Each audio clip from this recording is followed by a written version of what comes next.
hai hadiki. Me aku ma be follow e ki out. I hope you don't turn it on. Okay. Okay, ha o wa la ki ni te ua. Tō kaha me whānu. Os, pa tō hanga rewa whakakata, tau keres, āmi. Ka ki rika tupe ia, ki e lai ni koe ni hoko, e kai ke toi lawa, ke mea ko uhinga tu koe ni. Ke ua te onga mai e kai nā tō. Ka mo tōlo ni a kuwe ni, tau nofo pe, wholofoa, mo tau whiwhia, hahau ki mea ma loto ia ko. Omi pe ke mau whanongo, I heni pe. So you guys, young generation, there will be some English from the Bible. If you get 1, 2 words, come and share so we can hear you.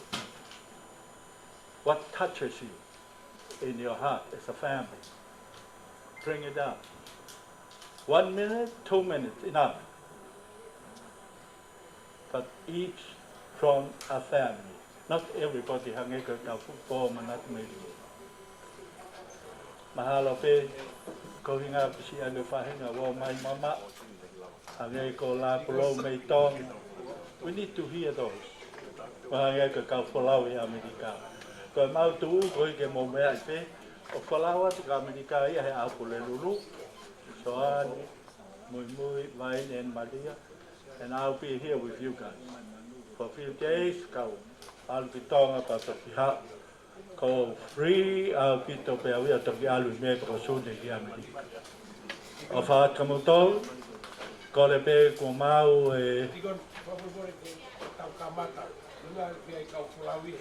Okay. Ko ia ko fa ho na pe pe ke tala tu ko kamata pe kamata. Malo lo me lalo. Kata kamata.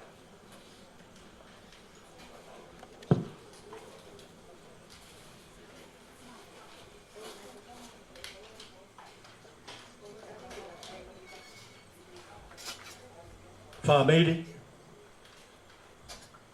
kore ki tau ki, whakalongo haki se koni pe tau noa. Let us all be silent for 30 seconds, remembering not only Toma, but our loved ones who have gone before us.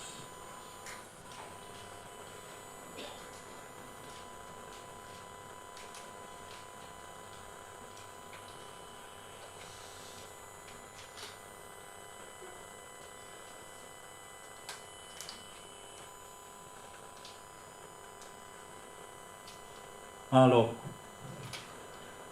ko kore atu tau hiwa mai mua ki himi koe ni.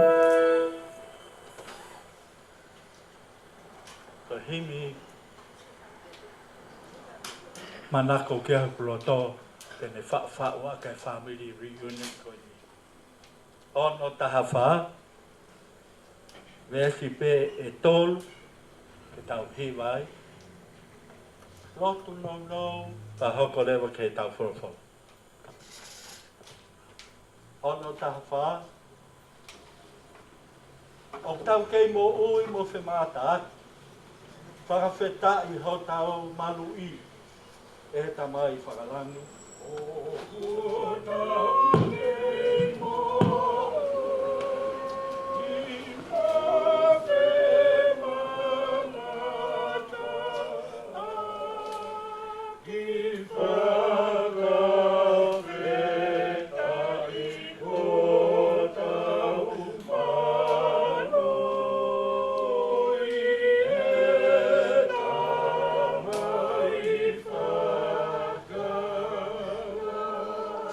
mea whakaofo ia, ai tau hao mai. Tau tuku e kolori ia, ke o tua I lana. Yeah.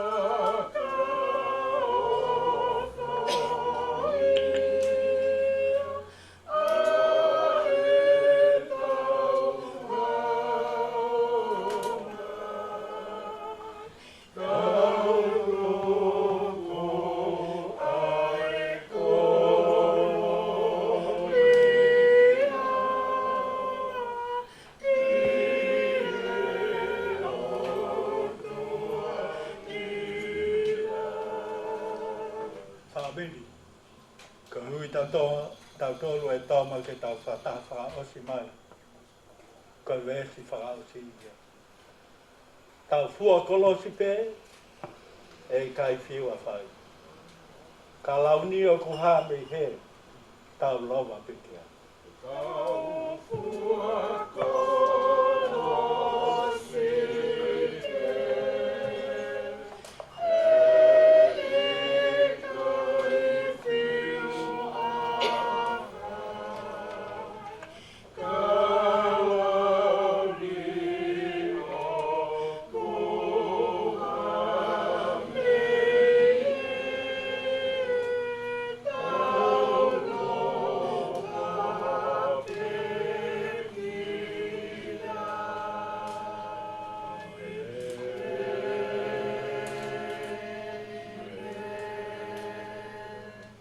whanau lewa ke wholwhora luaki, kore ki halawai, ke mea mai o whahoko atu ki tau whanau.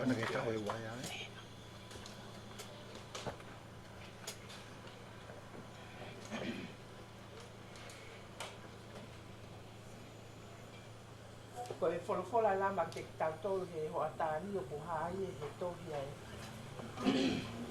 Apostolo ko Paula ki aloma, vahe mi ma, te ulau mihi ono.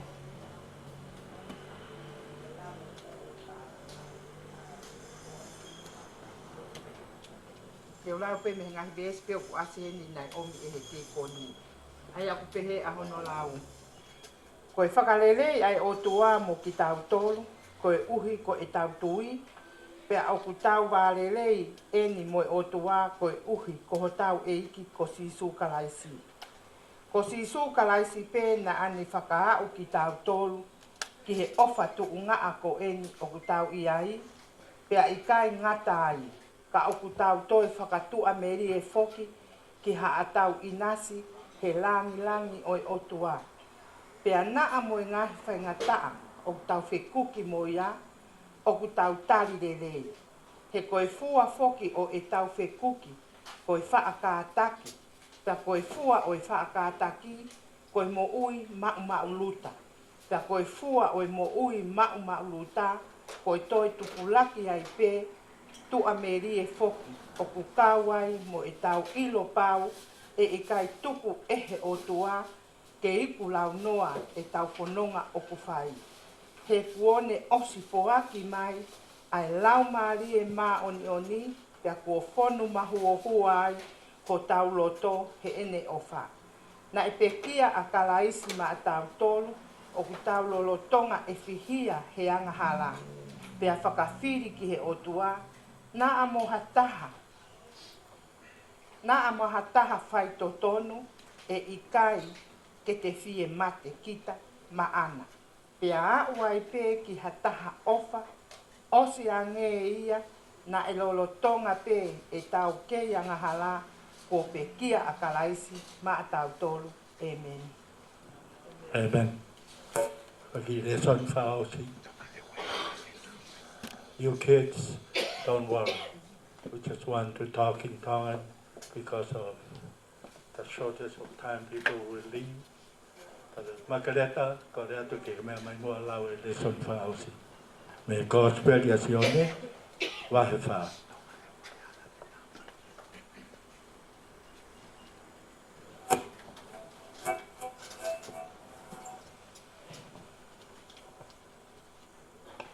Sione vai fare sniba che tatolo. Aia o te he aia.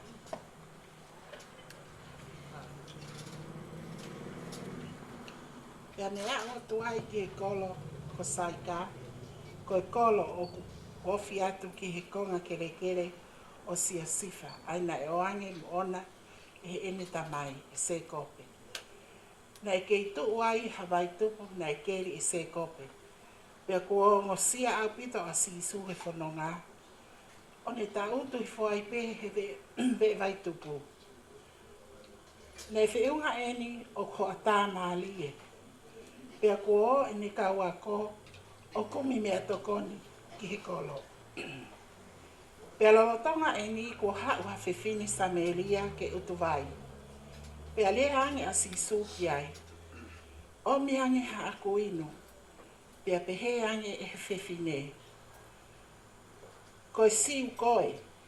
Ka ke kore inu mai ki a te au koe fefine samelia. Hena i kai foki ke fe uhi aki e ka kai samelia. Moi ka kai siu. Pea pehe ange e sisu. Ka pauna ke ilo i e mea ofa o ku ke fuaki atu. O ku fie fuaki atu e o tua. Pea mo toko taha o ku ne kore inu atu. Ko ke kore e koe ki ai Hawaii o mo ui. Pea tene o atu ia ma au. Pea pehe ange e fefine. Ko ho vai mo ui au mi fe ia. He ko vai tupu loloto ko eni. Pea oku ikai ha o mea utu vai. Ko ho mau vai tupu eni na e keri e he mau kui e se kopi. Pea ne inu me iai mo ene whanau. Mo toe whakainu ai pē mo ene whangamon manu. Mea ni oku ke lahi koe ia se kopi. Pea pehe ange e sisu. E toi whi inua peha taha e inu he vai ko eni. Ka ko ia e inu he vai te oange na ana. He kai pe ke toi whi inua o tai ngata. E hoko e vai ko ia i no loto. Ko e mata vai mo ui. Ke ne inu ai pea mau mo ui tai ngata. Amen. Awhita. Whawhita. E o atu pe mai ka, ki lalo, ko lava pe, ki mi te taha, mi te ua. Haki mea te keo mai ki tau i nā te ai Famili, Margareta. Pāpāsi ata me i lalo, kaptoki, ai mai ka. Ke kia ke poho ni mā, kai te galat pe a Margareta, atu ka koe ka pāpiti ai vai. Just one, or maybe one from each table. Taha ua tolu pā, ni maana, fitu ke kau kuki, wa taha hea moe, less than 10. Malo pito. Ke kia ke o ni mā, ke galat. Raise your hand. Share, mate. Tonu pe a ui mai au Margareta. Olo motua. Thank you very much. The whole thing is history. Why I talk in English? My grandmother have to leave soon to my brother and sister here. I love you all, but I want to tell you a little story. When I moved into my house today, Uncle Thomas came along to bless my house. Ko pe anki ai. Pepe ke tā ka pō mo whai whekau. Ta mai no te pua tā pua ki pe au iau house. Ta la te ka pita. Alia na ne ri hono ni ma. One pea, you won't allow to bless this house. This is Tinia. And what he says, I want to tell you that good memory. He said, Heavenly Father, bless this house with all your mighty. And then he turned around. He said something is rare. And he said, oh well, that will be done. Pai whekau sian toi tu. Nai kai ke rotu au pepe motong. We never go to church much. But our mother told us, when you wake up and look at the sun, pray. And I said, so, you know how my attitude is. And Mama said, pray, Carlo. If you die someday, you won't allow in heaven that door. And I said, what? The hell thing, there's a special window.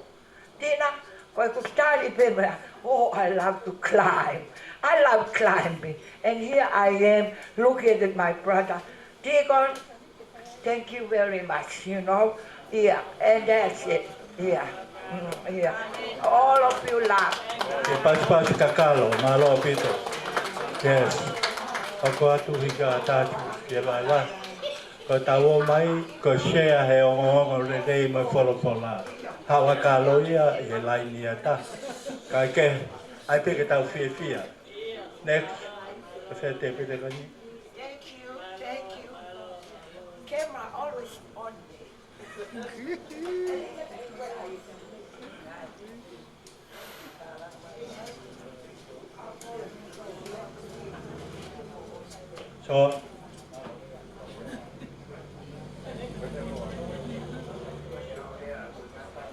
Pilar and Elizabeth, can you do?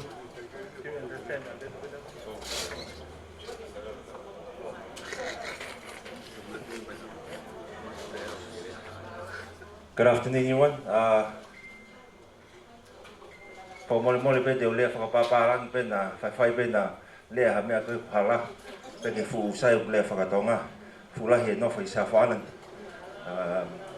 But just want to say thank you. I actually got to shoot off to the airport to go back home, but I wanted to say acknowledge a few people just before I go. But first, I want to acknowledge my sister and her husband for hosting the Americans and those from overseas. If you don't know, my brother-in-law, he's not Tongan, and sometimes that always, can take a toll, especially, but thank God for my brother-in-law to say yes to every Tongan thing that my sister says yes to, and so I just wanted to acknowledge them. Also my other sisters, Lome and Berna, and them for helping out with Mum and Dad. But also I wanted to say thank you to Manu and Besta, Falanisi, Make, Vea and Siale, and a lot of the family members, Laplo, Mangilanim, the people that have really helped out at the house with the funeral stuff. Thank you for holding it down for my parents. Living in South Island is not easy. It's quite a bit of a distance, and knowing that my sisters and family that are here to look after my parents, especially at a sad occasion as well. Thank you to Alex, Brian, Bessie and Louis as well for trusting the family to run Dad's funeral as well. Thank you guys for giving that permission and that love. We love Dad, your dad, so much.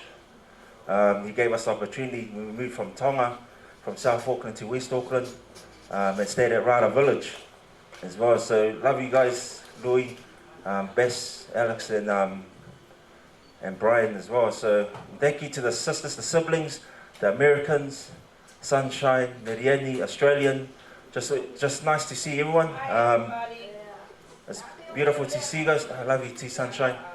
But thank you guys so much as well, just for everything. So yeah, love you guys all. Be safe tonight. Don't drink and drive. Call an Uber. Eat a lot of food. But God bless you all, and thank you guys so much. Love you. Bye. Thank you.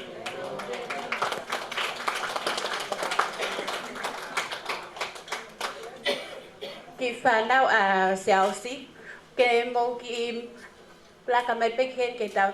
I think it's just also good to introduce ourselves so that you know who we are, okay? So, ko mautolu, ko e lahi taha ia mautolu, ko whalani sola ko whanau ki mautolu a Fakaosi tuku aho Hola. Pāwei ulu motua. Ha, ki hen. Mo mai. Liana. All our kids, I want you guys to come. This is our eldest. All our kids, including our husbands. So that you know who we are. I think it's important.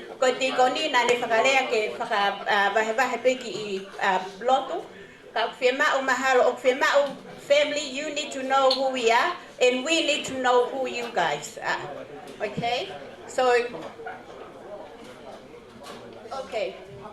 Kai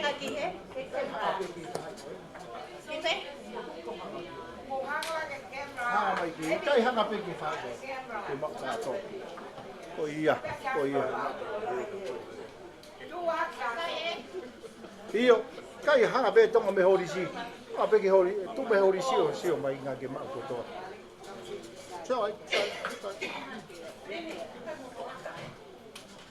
hurry up, children. Go whangamokopuna so neloni. Raka vale. Goya, kotoa, unu mai Ameria moloslili. Mo uno mai.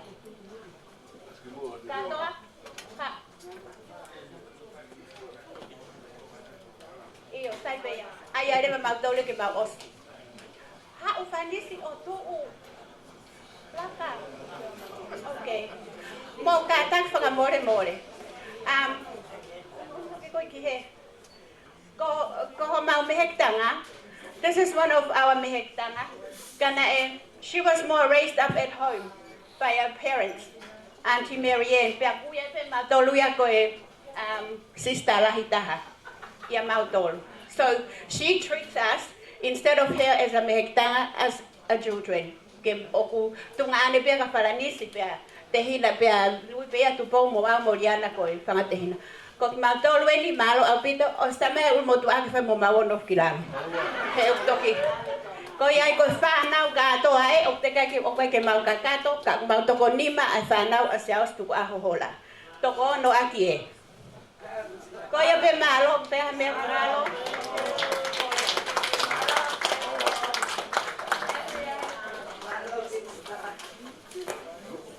Koko. Iyo, okay.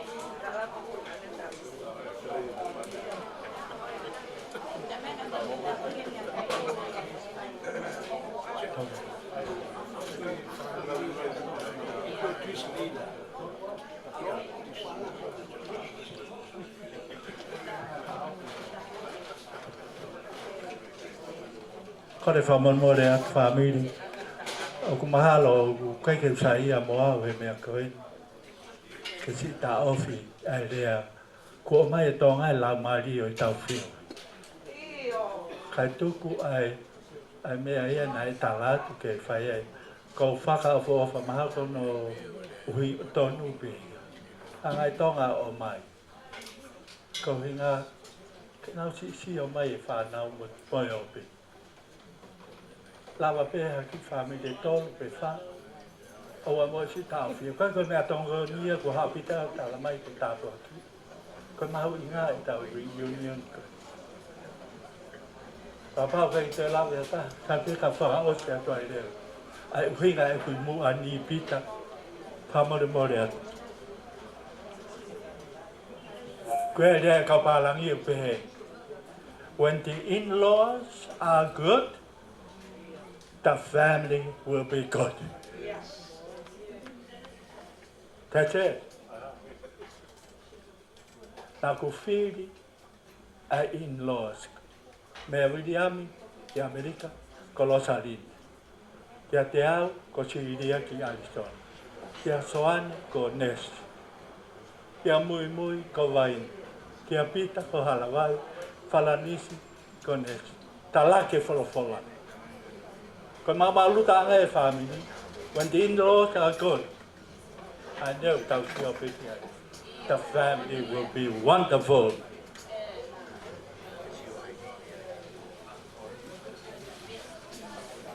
Every circumstances. That's why we are here. Whatever we do, give thanks to our Heavenly Father. Hame apete tau whai, ko totonu pe e tau wha Famili mai. Ko tau wha whita, wha malo, lawa whatongia mamafa, tau wha tataha mai ai te talai ho tau uonga taha. Ka moni ai ai wholofola ai la a kua toho. Kun salot.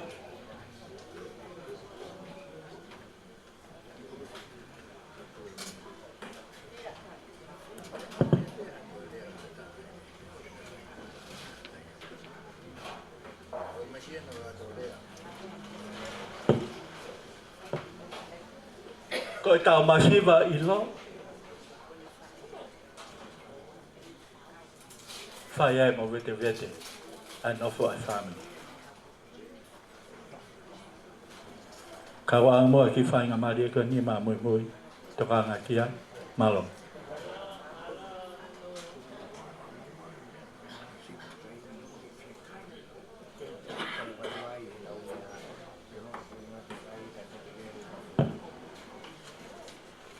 Wai mai moa ki hiwa ko ni.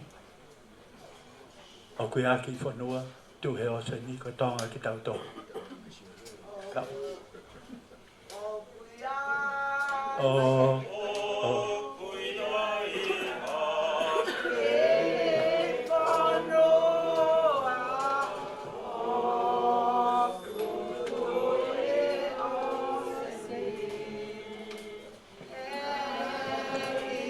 Fakaeiki matoa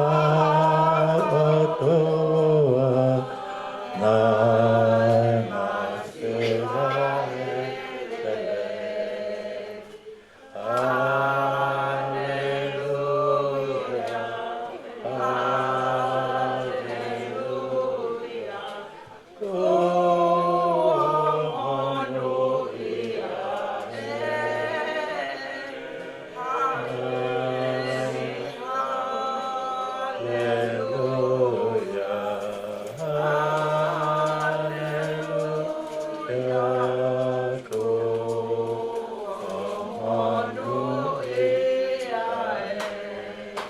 Ke tau lotu. Tua mapua ko mata mai whahe wani ai awhiana. Ka kui ai peha me ai ai le rei e hu pe whiri ai tai koe. Ka mau whamalo pe matolu ki he awhiana o ku ke awhio i le Famili e maui union e ahoni. He whamaho tāpua ki ko kakai. Whama whanai ai peha mau loto ke mau ke tala ke pe lang nga te aho awhio. Ko whai he Famili hawhola nima. Ko hepe ke whai ake e Fakaosi. E tewa po tolu o Toma e mau whiohi. Tāpua kina me langina mea tokoni. Tō mea hui nasi, ko hui ngā ko mau i vi ku mau waiwai. Whamaloi aki te eke mau ke rea aki, whia aki, ihe eki, ihe akoe. Ka whatawanga ke hifa mai ka tiki mo tola tāpua ke o tō mafumafi. E wa whatamai, mo e alo, mo lau mani maniani. Amen. Alo. Tai ko te pidena kua tā, pita, hau toha ia te maika.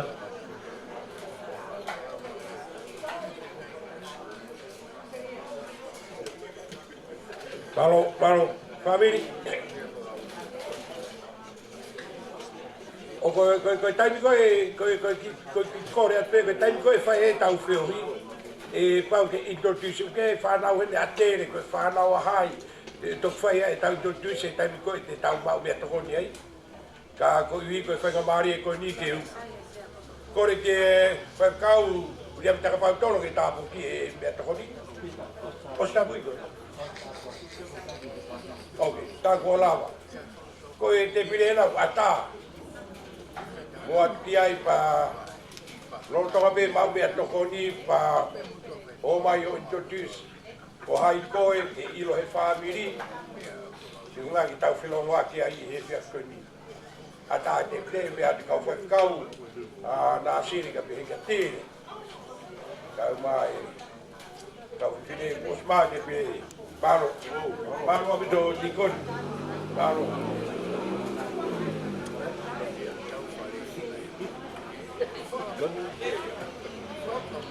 Kau nak ke tahu he tahu wai ah.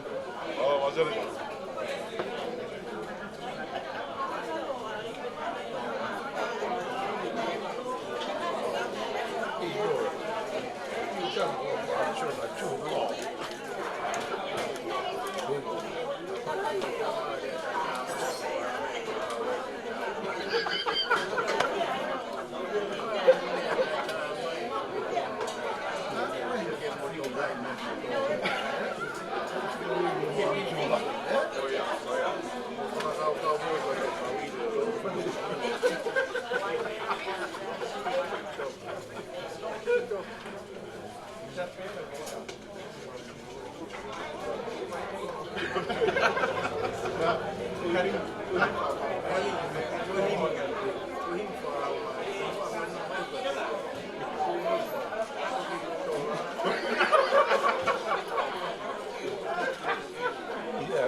Hello. Koia, mo kamata ka taki me he foi paha I koe ni o alu atu ai pedi mui, eh? Mo kamata o se vea como me akai me he. Koia.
I'm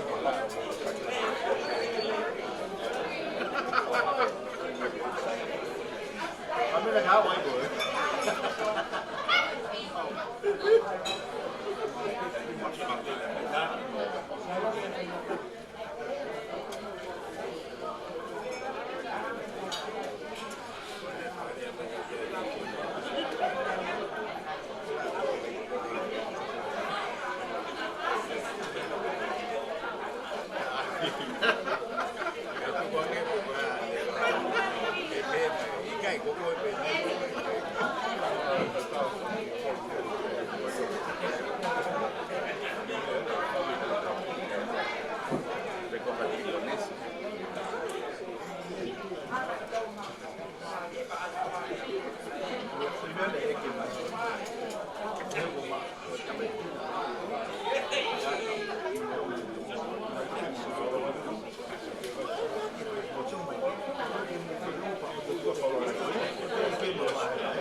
Hello, hello. Hello, everybody. This is Thomas, the drama queen. Yeah. I just standing up and see why I talking in English. Because my granddaughter is here to come and say hello and say goodbye. My love to Charlie. Charlie, thank you, and Bella Kepa. Every time I talk, I look at Charlie, it represents my Father's Day. And I'm calm down. I'm not in a rocky side. Okay, thank you, Charlie. And watch my table whenever it's half comes by. Because today, Thomas told me, get up, get up. Everybody here listen when I have a little tales. When I came along, I said, didn't he call Charlie to look at the parking, to tell them to reserve? You know, when I come along, the parking, only one parking car there. And I know my brother, spirit is alive. He's still watching on me. And there we're parking there. Charlie, there is my disability card there, you can see it there. No one can tow my car. There. And I carry on. Elizabeth, this is the time for you, darling. Come and have a sweet memory to my brother, okay? My darling, Maria and Polly, well, listen. I told my granddaughter, I'm still the cleverest woman on earth, and when I said come, you know, and be on guard on me. Elizabeth, I named her after me. Yeah. Thank you, darling. Malo Lele. I'm Elizabeth Caroline Gio Tuita. Sunshine is my grandmother. Siasi Makakuvalu Tuita is my dad. And my mom is Karina Gio. I'm here on behalf of my dad and my brother. Toma.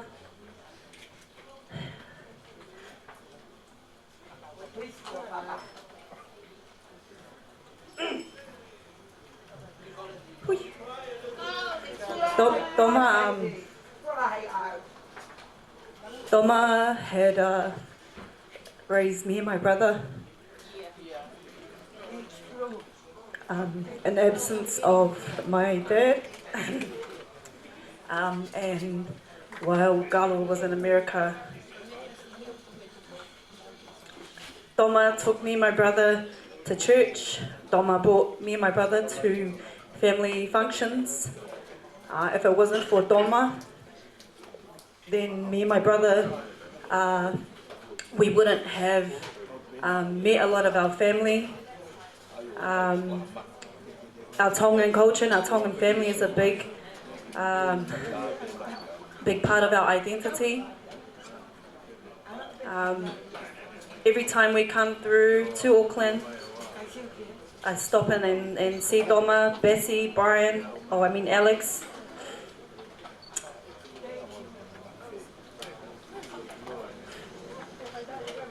Thank you, Toma, for having me and my brother, Christopher, and raised us in your house at 23 Luke Street. Thank you, Uncle Pita, Auntie Halavai, and the girls for bringing us into the family as well. Thank you to all my great aunties and uncles who have come from overseas, in Australia and the States, and making me and my son, Zendrick, feel welcome. He's over there eating. Hopefully next time when we come back, it's for a happier occasion. But yeah, just on behalf of me and my brother, Christopher, and my dad, the homeless guy around Otahu. Thank you all. Look out for my dad, make sure he stays out of trouble so I don't have to come back and arrest him. Thank you, Uncle Charlie and the girls, whenever my dad stops in the bar, ask for money. Don't give him money, tell him to go get a job. Ma'ufatu, thank you, family. Now, Tina. Yeah, oh no, I have to sing. Go and sit down, Peter. Thank you. I'll have to finish it. Of course, you have to go. Yeah. ia okay. Besi tēnā. Momonomore pe Famili. Kai. Koe te wani ke si whauri ki hesting. Koe kore pe apia. Ka pia mo ki whakatoto e hena. Koe si ai koe ki whapare pe a pes. Ke si ai kane ki utu. Koe ngā pe kau. Koe ngā pe ai atu. O ai pia ni. O kai ke ai e ki whapopula ka ke mau. Koe si whauri mamao e hesting. How long is it? 9 hours, ko e hoa hiwa e whakauri ai. Mo tolu kou mea kou roto peke. Mo tolu kou kia haki koini pa mo mao. Si whaparei mā pes. E si te tewe alu.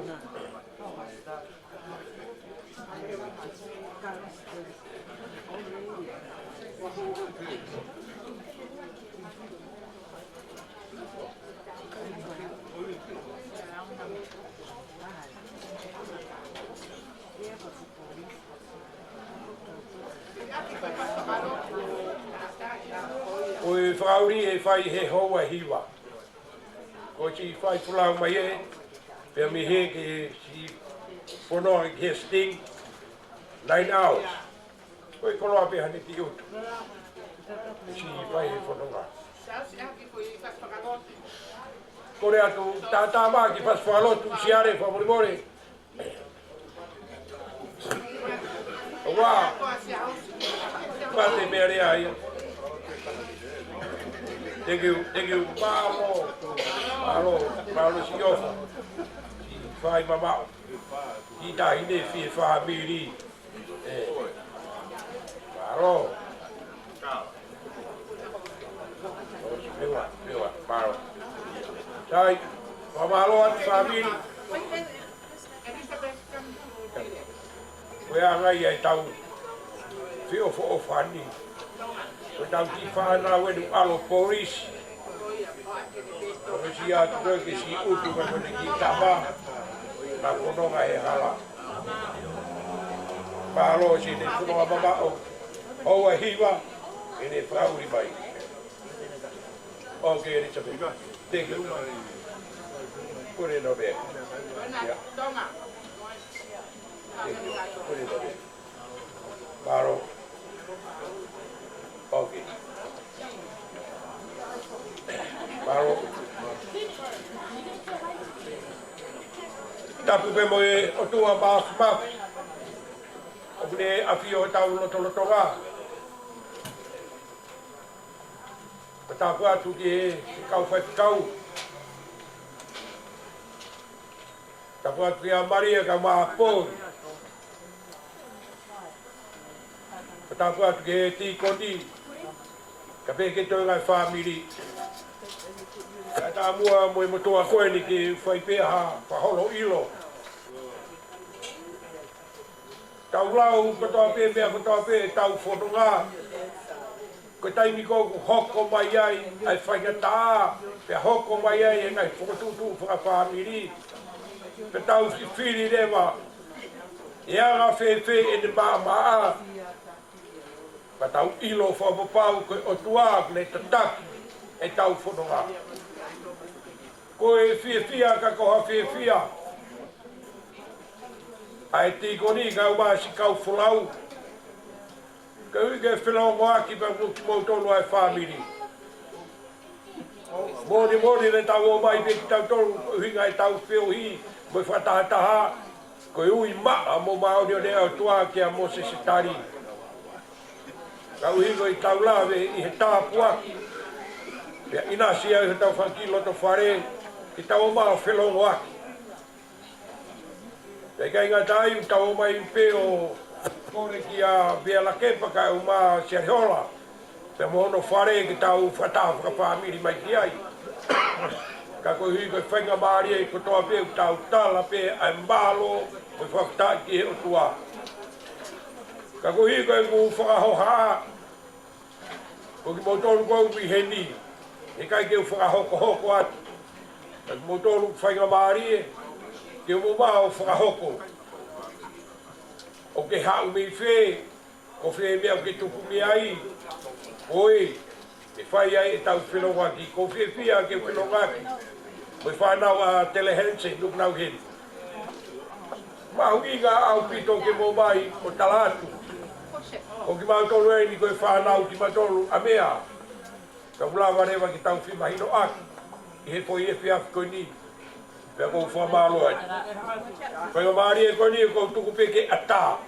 O hai fie mea mai. Ke ne whahoko. Ai loto whare o e Famili. Pea toki whama opo opo. Toku pe ia. E ti koni tau Famili o e Famili. Maro me te ukamata pe ia te au. Ko au ai whika taha fitu nai o i whanau. Pea ko kore ka halawai. Kau mai ki whanau mo mai ki mua. Ki mamata mai Famili ka ki tau tongu.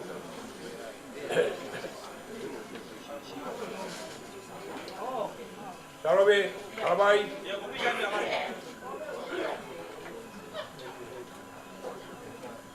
Laisa. Pena. Tu pena.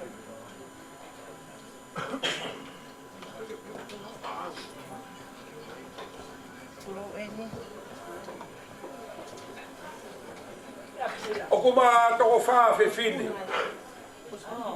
Ko toko taha ku i Amerika ko Marianne. O nofo Nevada. Ko ma fo ha ben toko taha. Ai ni nai rea mai ni nai. O tatau mai kai alu nof tani tin. O ko ngau e si ngau e whakawhai whikau i he ngau e o e iu tiasi. Pea ko ki mautolu eni. Ko hoa au whaanga ko halawai. Ko pena te tie ko i whakahingoa ia e Toma. Ko salo me, pea mo laisa. Pea ko kere meni siare Hola. Ko mau ki Famili. Ko whiawhia ke mau whiawhia e whiawhia mo tolu, Famili. Pea ko opalahi atu ki mo tolu i hoa koi. Maro api. Ata pe mai ka, ata pe whakahongo ko Famili, hangi koe mea kau whai atu, i motoru. Whama au kau he kau whulau, si nā uwhanonga malo.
Malo Famili.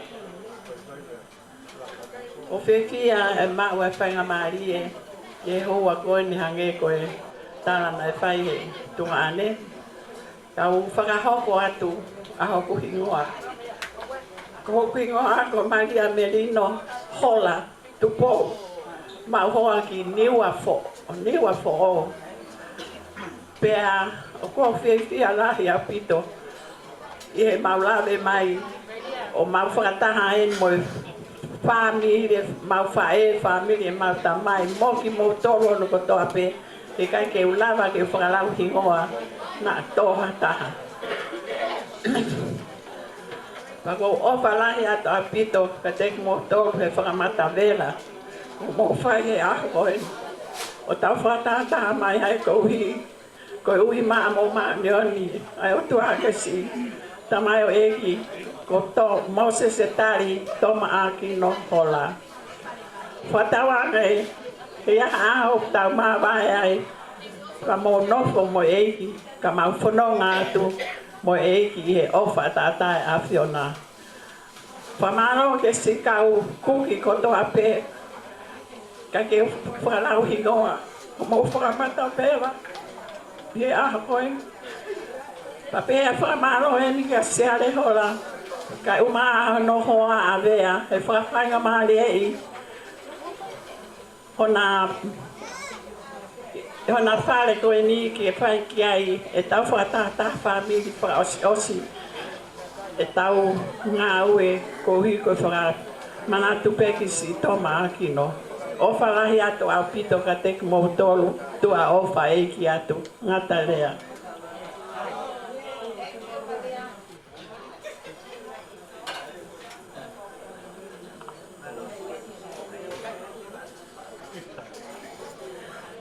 Aloha, aloha. Malo lele.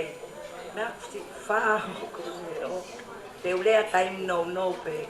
Ko ko ingoa ka pa ka te ke ilo mai yang me hena. Ko Mary Ann Hola. Tu ka Fakaeiki to ka ata nai. Ko Toma o kumari ki na butoka.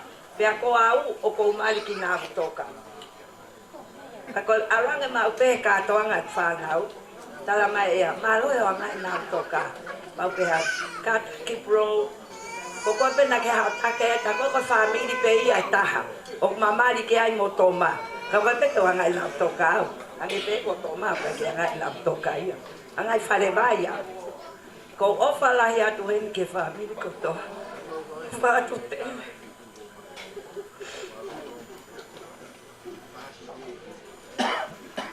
Famili mau tamai. Famili mau whae. Ka ke alea ia. Ai. O whahu ko leo o. Hawa kalo whao. Lea ofa lahi a ka mouton. Malo.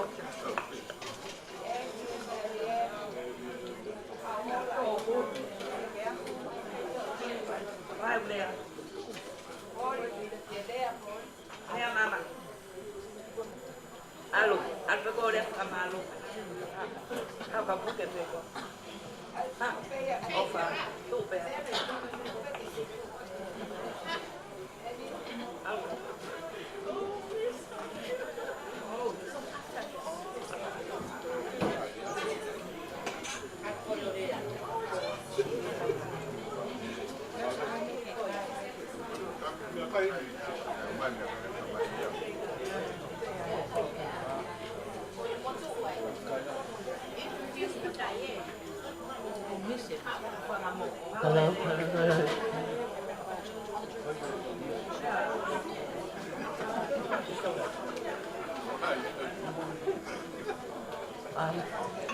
Teke ke whai whamaro ko tomo e tukanga whamaro ki tamai he wani ko hiko ne ofa kai whiwhi manako o ne hanga whakoroa aki ki tau tolu tau whakaha mai he whako e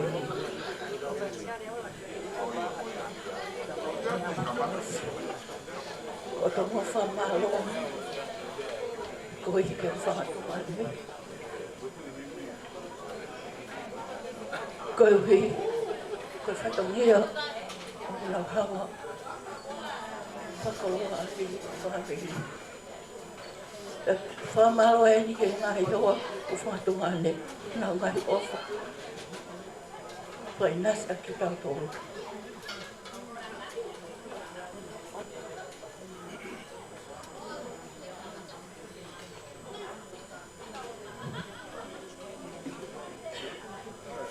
ko moi ma wale mo ki prata tom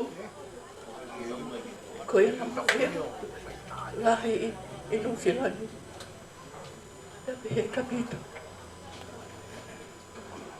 ko le famole more pataka ba tu ma to ka pa ja ma to no ko ngai me o kai ki fe o mo to Famili famole ya mo to la la asiai kana toi tu te vita kai one mai le kuma o falai ke na mai pa na o fa kai ka le fe uma da fa ma lo pe ke ma mo fa ta mai da fa ma wa e to o falai ka ke mo to ma lo a pe to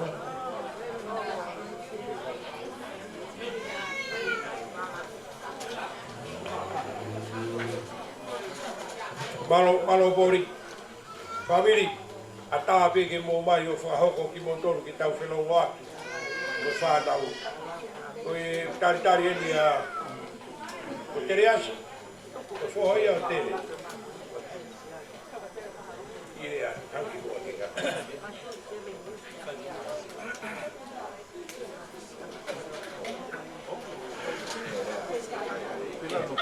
Hello. Ko fia painga maari e koni. Ko mea pāma pē ki kai hene tamai te whine.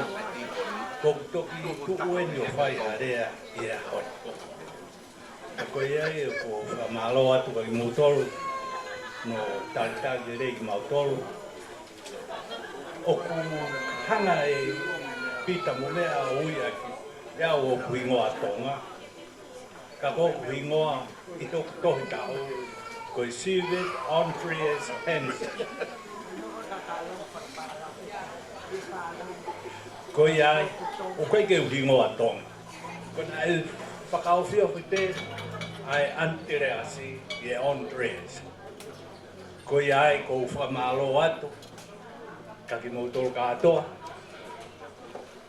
Ko hoku whoha whika uani ke si taha. O ku ui mai peka te au. Ka koe ai, ka mo hoa, oka, ka eu maa whoke o kusista. Ko ofa lahi atu ka ki motoro na kotoa. Ka ofa peke tau toe se tau raki. Maa loa pita.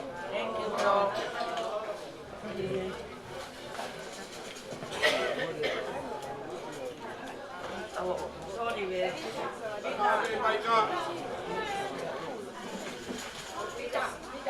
Atape maika.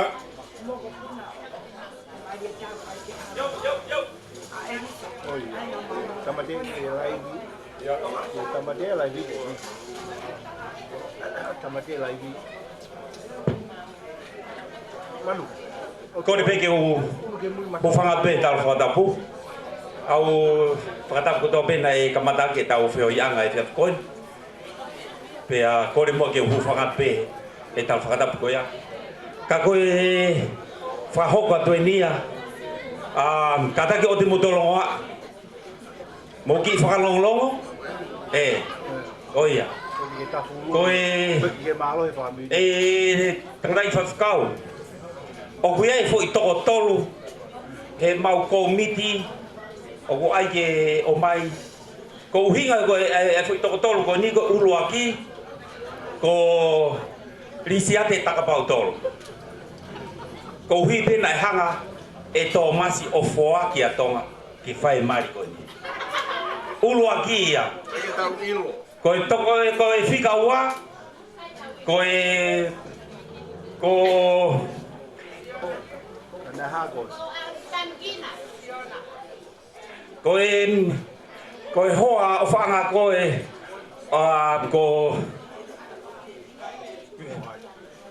ko Boni ta koe toki ilo hake he mau potala noa he po nai kau mo toko taha koni ono fuaki a riana ke mari pa mo toko taha koni koe toko ua ia ka koe whika tolu mo ilo peta mai oi koe ni tamasi I ko siona helu ta ko mau toki ka au ko ke he lucky po a po ko family ko toki ilo hake o si o mai a family a mau kata ma to taki pe he fa kau na silva kauta ha wali se to tala mai ka tamba mo kata ki ko mau tamai o ke e pape he ka mo kata mo to ko tange ikai ko na tula pe ni o Tomasi Pea koukore pe kia kasiona ke hau o fai ni manat merie kia Toma pea oskoya e toki hoko mai e foi toko ua koe pea toki e tuangereva ko mautaki ka nasiri kene koe e Famili o ko fare aki pe o fanga whakatapu ko ki mautolu ko pou fehihi al Famili ka pau ko kai ke mo ilo i ko pou fehihi to hau ko o eke ke fai kau kene to whakakato ko ia e seona ko tukat ka pe koe ko no hoa foki o ki Amerika ia pa usi whakaofa o tā mai peka te au ke o alange ke usi alang pe ki whahano whakalata lata ia ka utuku ka siona ke ne whakakato malo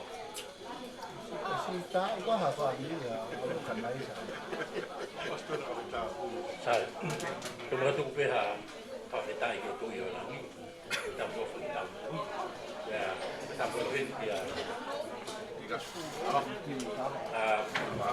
whanau whamopuna o week tampo ten kia whaikau tire mo haa taula eki koe whatang mawahe ki henu e ki o pipene whahu e no hatapu ki he uru motua pea o kulahi na himeo ton ke urea ki ai koe rape ki mea sisi pe ko roto pe ke o mai i he fia fini ai a koe urua ki pe e urea pe ka whahoko mai ofa hau koanga motoro nengo ne si alo o fihi a he pea ne alu gai pan eke pai ko ha me fai ko bia no foi pe hena ke sio e tunga ne ko na pa to la pe pe unga pe e ula pe ke fakakato pe fa na pa ka fa to mia fie mari e pe ai pa ko ni na me pe no of motor ma lo ho mo lo tu o tu ko ta fo no ai tunga ni ko ni to o wa ya ngai pa ono ua pe ana la ko e manu na to don fo ke mama na meri e po ka ta tu be ko ka pa fa pe ni e po ko tu a po tu site ka pa fa be tu ka na to a honi ka tu wa ke pe ke ma ta ta ma ta fi fi a honi o ia fa malo at Famili ko to lo ta ka fa ta fini ko hono ulo aki ke mu a ke alu ko ia ko e ki e marat meri ke ta mai ko ni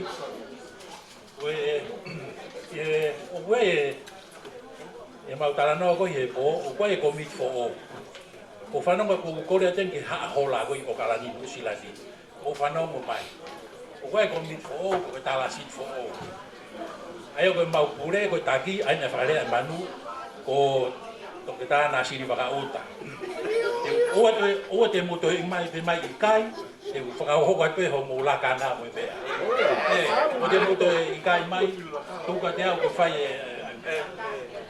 o e tau sekretari o ange ki ho mo fai fekau ta priam ta ka pau tolo ka ko tau sekretari ka ko ka me mi pa e tau ilo ko to ape aman o wow o si aosi o ifa o voni o pita o haiwa mari o siaosi ko haiwa mari ko laisa si tui tau moi ai ko tau ko mit fo ia tau to tu o te mo te ha mo to ke kau Amerika o fa no mai pe ke tau tu ni o tau si o tau to ke kau o Hola Angels ku kamatai ke nau tai nau to ia kamatai ke nau pe run away fa no mai ke ko mit run away tau tu ha ke no fa fo mai ai Hola Famili hen pa mo wala mai mo unu mai ke tau mau e fakata wai ka tama hen o ki ta ga europe po mea pa ma fe miss se miss masi ko se miss i kani pe masi ko ia i fa mo mea pa maloa to mo unu mai ke tau off pa tau ba off ke tau nga we fakata ke tau langa ia hola oi ya we ka ko en tal we ku mari mai ke ha hola pea hange ko fa dea ko na dea kaya manu o Toma ka ti to clave ki ai ki apuyan mo kusio ki ho koa e te fai fa tongia mai ha hola e apsio ke hoku oa i hele ofa ke ongo tamai ngai tamai na na ke e tau te fito na pita hola na to masi hola ya behere ma ha me te to no fo ya ya tu ve ke ma ofa lo ua ya hola me famili na moi ai famili o si roi pe pita kai ke ai hata haia o pita ka mo ho pa mo to masi alma pe o aki ai na ta no ku mi fai ma pari ai mi fai ta no ka ku ta no ke to masi o flau hi fo ane po ko mari ko fai aho ana fitu pe na valu e ma fa na na e ai a to masi ai pita pe ko tai mi ko ai na anga lele ya pita to masi sai au pito ia buka tak pe aku halo be ko te higiat ki manureu au ki mama o atu o te fuolo ai ta te kai te fai ha te taula ki mo ya aku tu nga ko mo tai bi ko ya tanga ta lele ya to mas tanga ta na ofa famili pa o te tau toka nga to ki na idea mo be ko ta mo sai ko te to aku ai pa fia aku ia ko kurea Fakaosi ko mana to media ka Toma ko me mo si ya ko to ape ya ai ba ko ke ma te ko aquí mari ko ni mari paula ko ni ko ta no ko asai pe te wala teoria ko Fakaeiki ke mo ui pe Fakaeiki ko ni sia tamai ta kina ika o pau ke alu ko orea ke mo tamai to ko ua ko passport ka ko ki mo ke to ki pau to Fakao pe te tamari pe kai na mai ko hai ko be pau ke alu ko ka pita hola na mo to masiola o ko to kana o ka pita e fai mo fu pe a pita ia o to kana pe ka to mas ya pena o alu a o mo ko ale na pita hola ma ka to mas pa ke ia mo be e ke mai ho to mas ko me fei to nga o gleni mai hu fa lupe aki no fo ke to mas plai wa ai be ho magol mo vai ale mai hu fa lupe Tomas ai ko si hola Tomas ai ko ha mi vai ni ko betio Tomas o yo fia na vai ni ai na toka no alofa ai fa mo kata me ya kaneo mo ia ko me be ko to kana ki ai ai tamai ko ni de fia na ka te pe mai ko fa na ko fa na ko ni na fa fo aki pana ma fia ko to ate fia ko to ate a ko ia ko para meri ke tangata ko ni ala ofa tangata fia eu ko ia e komiti kon ko tala ko mutolu ka tama ko ni fa more tau hoko mai na ka ve na ha ora ta tu be o te mo to holo mui mo me unu mai ke tau wa ofi mo me ke tau kau fata e ku kai ke tau iro hola angel so mo ke mo igual mo mate mo to mate mo to io run away now to ako ia no fa mo be ke taki mo sekretari ai ko ia ko te famaro ta ka mo to o falahi o feu tau fai o fa ke komiti o de mo lea mai mo to ke tu ni pe ni o ia o falahi ke mo to o ke tau te mawa a ni dia malo o alo la vai aqui foi que eu vi aqui Pau, kore veki kore ke watama ke hao whanga. Tata mua teo ke whahoko atu au ka mo ki Famili. Ki mua e whai ki rea ko kore ke whanau a sefo mo o kalani. Ko e whakamopuna ke mo kataki mai ki moan ke tau tuu whakataka pehen. Pea mga hai maari ko toa. Ko whia manu mo iwa. Mo kataki ma o Ia tunga mea hola ke tawhaki, moha mo tawhaki ni mapena. Mawe kai manu. Manu, Ko le atu ke whakatoa, me whakatehina katoa pia o, ko whakatu whaafine, o te whakai. O tai mene o tau tolu, whakataa mai ke tau tire ai, pa mo pamama mai o te mo ke...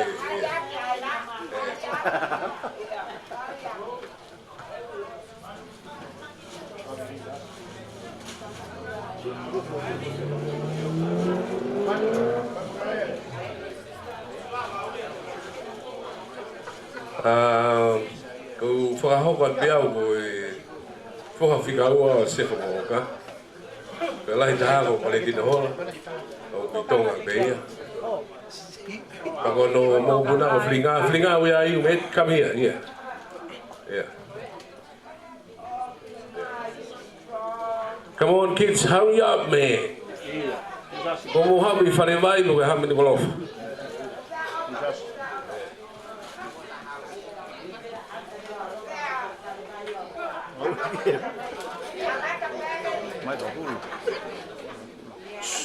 Alo tu he, alo he. Ai di tre. Oye, uno me vende tau hago todo, uno me. E mau tupu haki he o mātua, o ni ko whanau toko lahi taha ene, mau toko taha ua. E ko alanga pia sefo. O te hoko peke ne tamai o te toko taha ua e mo laisa he tainu koe. Ko kata wanda to ke whakataha nau TV. They should buy a big screen and we see a TV. Ellie? Yeah, you better come up and... Yeah. Okay, Leslie, hurry up, man. Don't forget Afrika. It's my favorite food. Yeah, okay, yeah.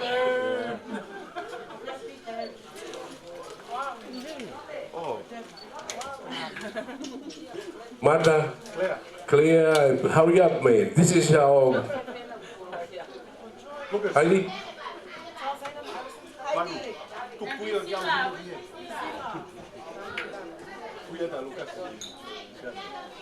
Hurry up, Lucas.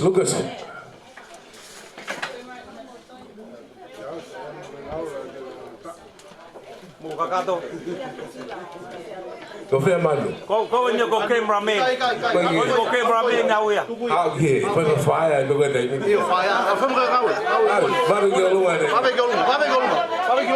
May go fire ay ate tama ko ya. Alo tu loto. Ko ya family. Bisila. Pai mo ke hao me. Singa ko hao me vai ni ko yo. Sorry. Okay. Family, awak ni musio lele mai ko mau ko family. Ko tau fe ho ta ki anga ha hon. Ko tanga iki ko sisi be sia semua. Lai ta be tanga iki he fana laisa kata ko mo ko blak mari wa. Lai ta ta se foi patok sisi a Maria mo to na fana. Tako ya ko fe ke fa ha kan na do. Hanya ba fa manat beli he time ko na ke mo ya Toma. Ma ko to ba na ni u ya ko fo lahi a bu he time ko to. Pe au he time ko ko ne te ke la lo da ba si ka mi ma pe ba se are ka ko na ha ene to. Ako ya wa ki manat beli de ka Toma. I hope you look down and see us. We are here supporting everything you do. Ma ofat pa ko lo to pe ke ta invitation pe ya ko sa re hola wingoa hoko pe. Oh, pa mo hoa ko via la kepa me fica halal. Ikai no fo ma mai ko motua. Ikai no tai den ko motua. Iya. Kata. Dan ko motua. Kata. Pa me fa nau ko Elisia ko dahin lahia. Ko kifa ka da ben ko ha fumen kita fo. Ko fa lo ton kifa ta lo. Ka ko dan figa wa la nia. Ka mo fua ko sa resi ko ki hen. Pea mo Claudia ko whai ka mangira. Au koe ki hen. Mo for grandkids. Iverson, Kayla and Zayden. Yeah. Ko ia pe ko ki familia ko pastan ka la bloge ho ka te. Malo en mau fai na mari ko le pegi fanga te kata ko o se ma ko hokinga ko la plo. Tao si ame o ki tangu ka yana sia. Maria Hola. Pem gitu. Si ka tolo ave fana o so se fo la bo ka. Ya ko la ka ha ni ta pai se si. O mau hoa ki ala konua. Ya ko mama o te hoa. Mo fana o to kono. Ya ko mama o mo fo la ka ha. Ta ko to ko ni. Ai ko to ko ni ma ko. Ang ki uli ko osma hoa mo ia na to ma hoa ta ko si. Ya to ma lai mo. Ya ko ki fana o ta ko to to na u he. Sao te I akaro. Kolo tin. Ya mo Augustino. Fai wa ka siare pa to u be mo sef. Ta ma he ka masi. Ai mo mam ke ui ke foki be ui a Joseph. Ka to ka ui be Joseph Augustino. Ko ta sai pe ta ta ui be no ringoa. Pe mo kam si ba ta ko fatai no hiva. Pa ko si ta ha be o ku ke na fatitonga. Ko Solomon e pete lo sane. Ko fie he whainga mare ko ne ko wa mai ki he.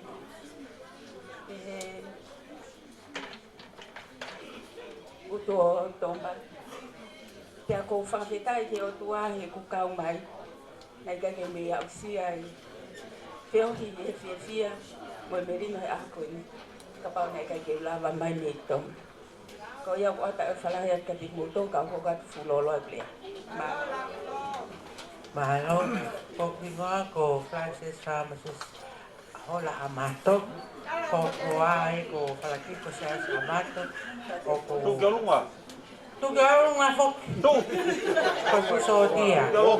Kada mai kabau kumari o kuma sodia pe ko polis ko asenga. Ko kumle ba sodia. Ari. Doan. Kako. Ari sodia. Kako Lucia en Mopita. Ya, ko Lucia en mau ka pita matekitonga. Kako George ko ke ha uyo ke mo de na ke mo da ya ko de malo. O malo.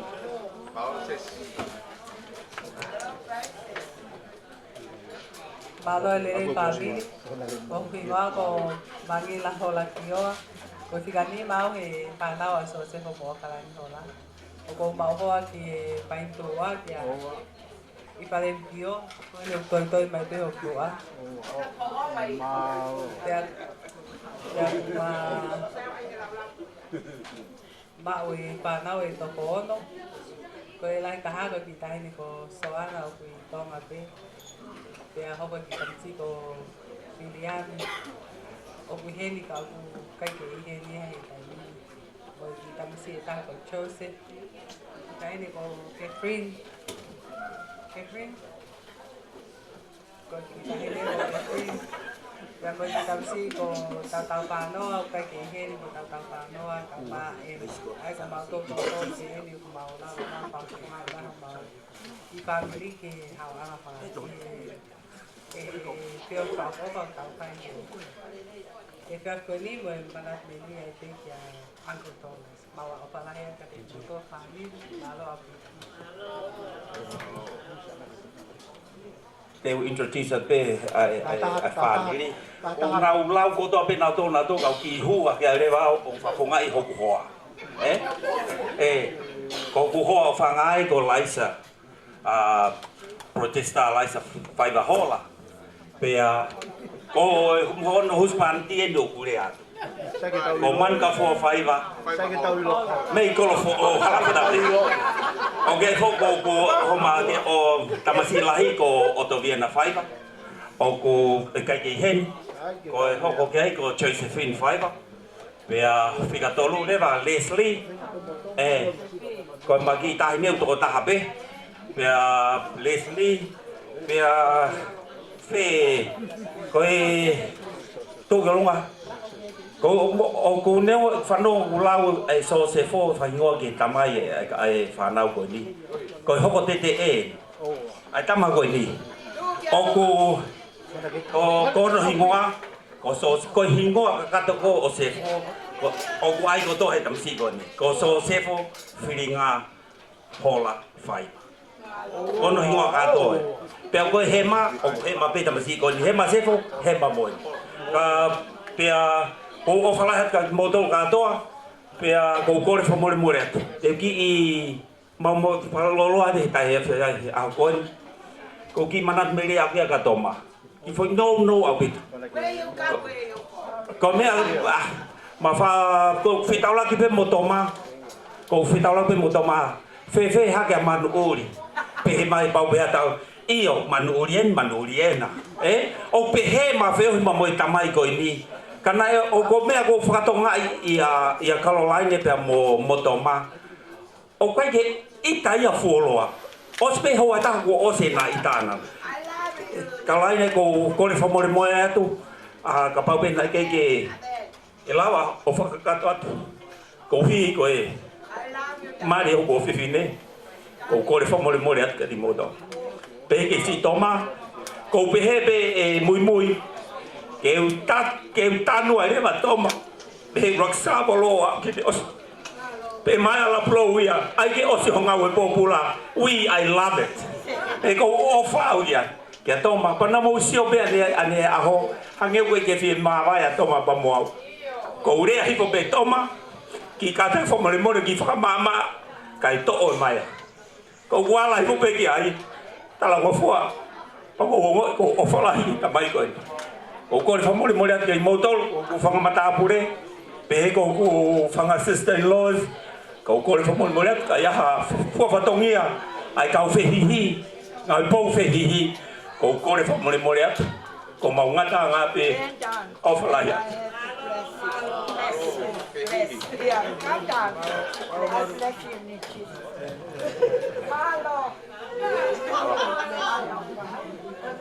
Malo man. Manu, I love you. Ofat. Welcome. Hello, my name is Susefu Filinga Hola, the original. My father is Maletino Hola, the eldest son of this group. He had 5 children. The eldest daughter is Okalani Hola, Okubekao, Susefu, and there's Kalavite Hola, Maletino, and Felicia Hola. My mom is Lomaile Uhila. She's currently staying in Seattle. I just want to say a big thank you for everyone turning up for this. It's really good to see the family, and just want to say a big okalahi atu to everyone and take care. Malo. Malo lele Famili. Whawhetai lahi ke I kiko ngā koe whainga maari e tau ke maa ke tau whiha ke hoa koe ni. Ko whawheloa ke te au, ko hingoa ko Florina lope pau Hola I kani. Ko takai whala ke ot mua ke no muka. Whakoloa ke kiki maua ki whanai toko whaa. Ko tol whewhine mo e tamasi e taha. Ko lahi taha eni, mena siliva. Ko mele siliva I kani. Pea Fikaoa ko halaki umata. Pea Fikatolu mo Fikawha ko Fikatolu ko epikeli kani. Fikawha ko sosiua. O ku na iapi pepa mo koa ko se misi kani. O whalaheat ka teki motolu. E whai tāpoi kina ki moto he eiki. Mahaloa pito.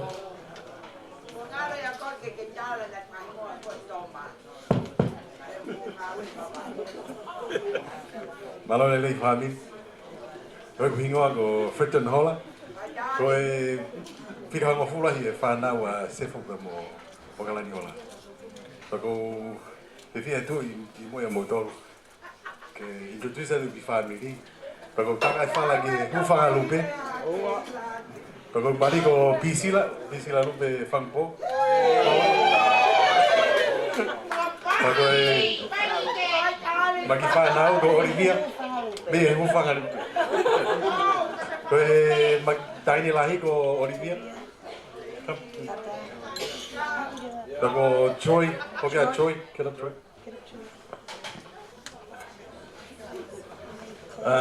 Claire, Heidi, and Lucas.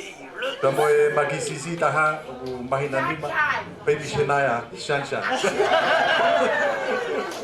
Ugu falaita tik motor no koto, and looking forward to see you guys more often in the future. God bless you guys. Bye.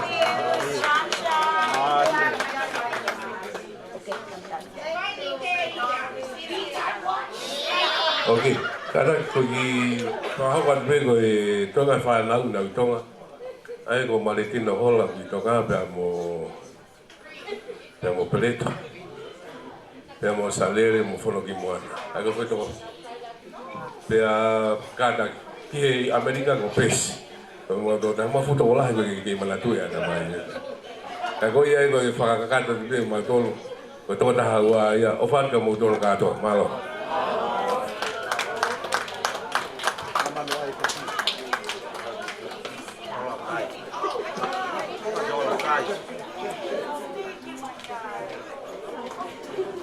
Mamalo kia siari Hola. Matui koe Famili koe tau kau koe ni o kui heni ai tawaki o e whae o laisa tawaki o e tamai.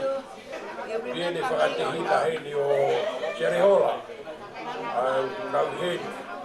Kai whanau koe au kia tire toi kuru. Ka ko whau ien. Ko te whae ko Anita. Harawai. Harawai o e roha kata. Tuka e koe maari koe whaui.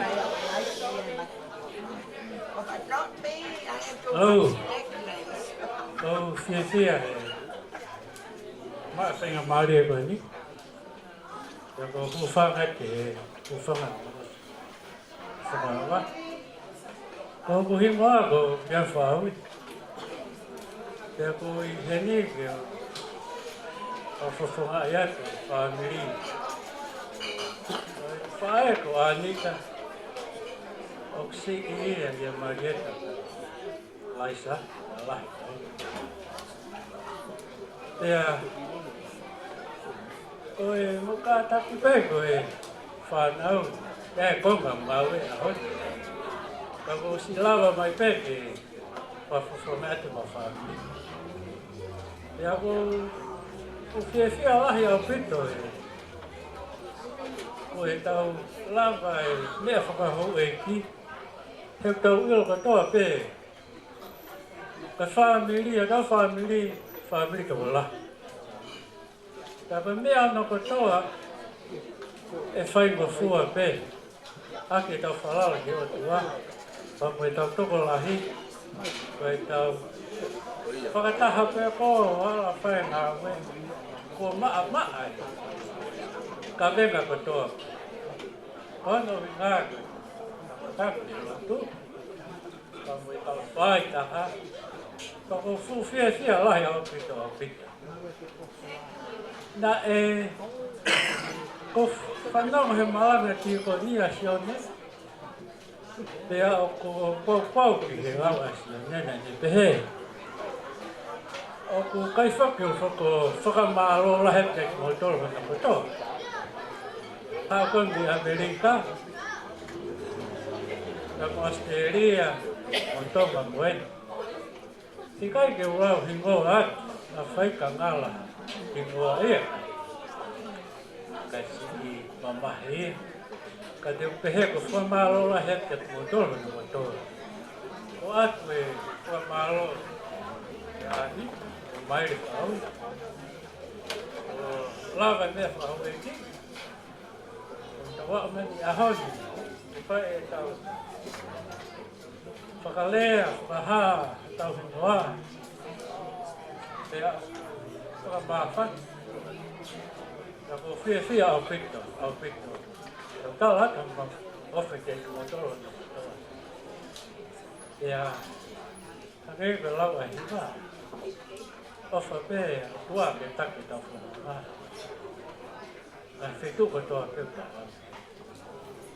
Tua ofa atu, ma ofa atu ke toro. Malo. Pamalo at kaya Fawi. Di Fakafamili ko ni ko. Kore ke.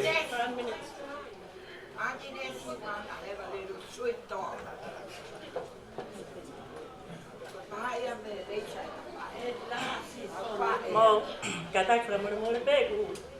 Ate ne fakatap ke fasi ka man motor kan ka pe. Mo fasi aku mata e o me a Toma Hola fai. Porque fa matar tu pe ki historia mal tu puai. O lai ta pe kukui ko Amy Lecha. O que ga pe si Lecha, o que a laisan. Mo falani Lecha. Me ka Lecha ko ya. O que ga se sine ko Amy. Na no go Bella, na no fo. Lo tolua pe pa si malolo que ga no mali mo fa na. Ta hago ki ya Alec Lecha. Para mal tamai na hawea me Mario Amy Lecha na hawea me Hola ni me kolomotu kone pae ko fini ko kalo la ta hae pa to nga ane o kalo Hola ni me kolomotu pada fale pek ma to le hala tu inu alof pa ko ya ma ko mo mo da ti se ko en mo hanga sa mo mo ang ma to ka ma ono ma go mayo Kalau Toma, tal vez mau fea mo Toma ta sit ni ma wa ma dia hon. Pe ma no frata pe na ne la pe algo ne fa e. Ala na ala sa ga Amerika ga ma no fo pe. Que me así me ala ya Toma na ne fa la pisa pe algo ne fa e. Para ta na ta masi na ne hanga fra la bla no a que ne fa e. Ne hanga pe me a ka na ka que ne hanga fu fe ne fra la na family ne ta mai. Kana mo ya ki pe hola. Famili ni fae ko ni fiete fra palangi mo me ka to pe fra palangi anga ni me ka to pa ko ya yo ko fra mo morat ka mo to famili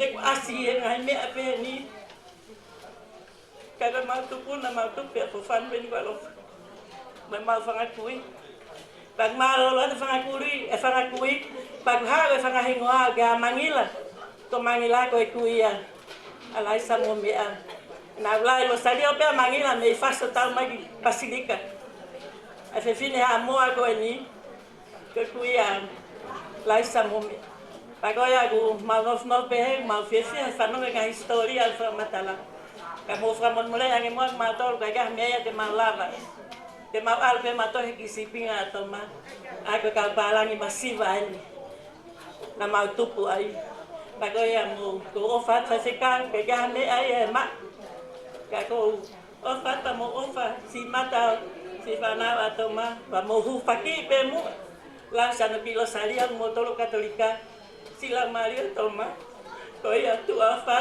ke ta mal ha ngai mai na fa ofa pa ofa ke ho pa tai pe family me fa na me fra mo kuna me fra ta me ta tolo ko ya pe malo Malo ke ane si malo apito area. Ya ko Fakafamili ko ni. Mi. Alo pia, alo ai ko Toma mai ma to an pia ai ya. Ko tu lo wa tu ko tu pu ko ho ma tu ko laisa ka mo pesili laija na tu ko fa na to ko tahaua. Ko e kukui ko susi laija. Pe ana ne fale e susi e ku tamai hala e lei ko fo o. Ele Jesus asese ko Francis Laija ko e kukuia ko lahi tahaya. Ba ku hen mo istol an mo ko na istolo ko tahine ya. Sus to lai fa na ko mention be ha aku mo istolo he ko maua pe ku heni pe a ko tahine wa iva mo na fare iva ko fo o. I ko fo o no galofa na tu me fa na we tu. Tu me fa na we to balu. Pea koe whika ua ia he whanau a Francis Leisha mo merani whakawhihi reja. Ko ene whae a kalo mo Toma na hange pe ha ho ha tamai ta whae ta mo e whae. Na wā ofi au pito mo tamai mo e whae o a umai kia. Io, chik.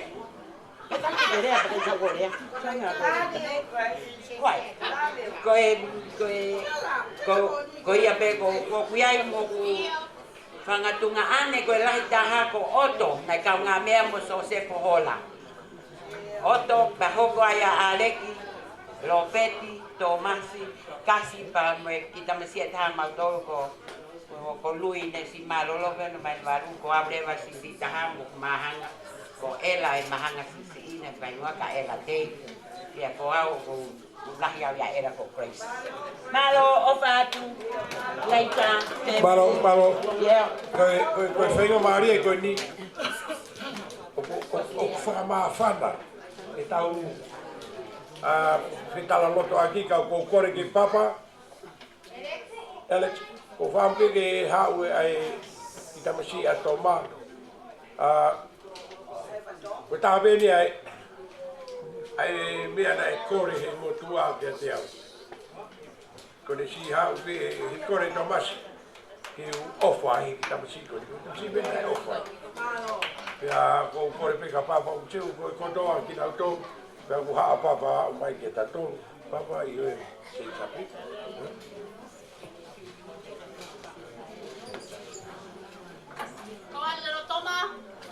Hello, everyone.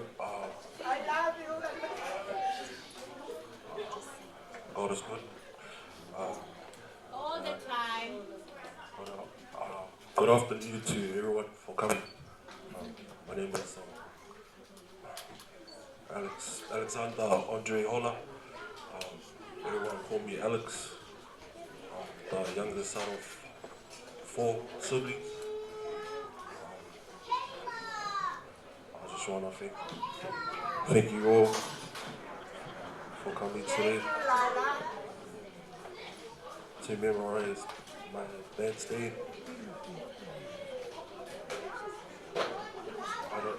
I don't have much to say, but thank you. God bless our Father, my Lord. Vamos, teu papa. This sport. Go, Adrian. Go, Adrian. I wanted to say something, but then I didn't want to, and then I kept thinking in my head, if Alex goes and says something, I'll come and talk, and then all of a sudden he came up, so. I'm Adrian. I'm the daughter of Mamoy, and I guess the adopted, or the foster daughter of Toma. When I first came here, Toma came to pick me up from the airport, and when I came out, he was like, I said, how did you know it was me? He said, you look like my daughter. And then now, it was crazy because when I left America, I felt like I lost my dad, and then Toma was here. And then now he passed, and I feel like I lost my dad again. Every time I used to go there, his house was like my runaway place. And I used to go there and vent and he said, Adrian, you talk too much shit. And I said, well, it must be in the blood. And you talk shop to me. Yeah. And he was always my fancy uncle. So fancy, I think he would outshine sunshine sometimes. But even though sometimes, he didn't say the right things, or he would say things that we didn't like to hear, but he would always come to family stuff because he loved the family. He always loved the family. Go, Adrian. I love you guys so much. And I know Toma's looking down, because the other day when I came to the bar, I had won some money, and I knew it was Toma. Because he's always, every time I used to go, like, Toma, I have no bread, can I get $10? Or, Toma, I need a wine, and even though he complained and stuff, but he always would give it. He was always a giving man. So I just want to say, and it was so good to see everybody, even though it's sad to lose Toma, but it was really nice because we all came together. Even though we have drama dramas, but I guess that's just the Hola in us, right? We're just so dramatic. Always drama. It wouldn't be a Hola function if there was no drama. But just know it's more than that. It's family, and we come together, even though sometimes we might be angry with each other or stuff like that. At the end of the day, we're still family. I love you all. Thank you.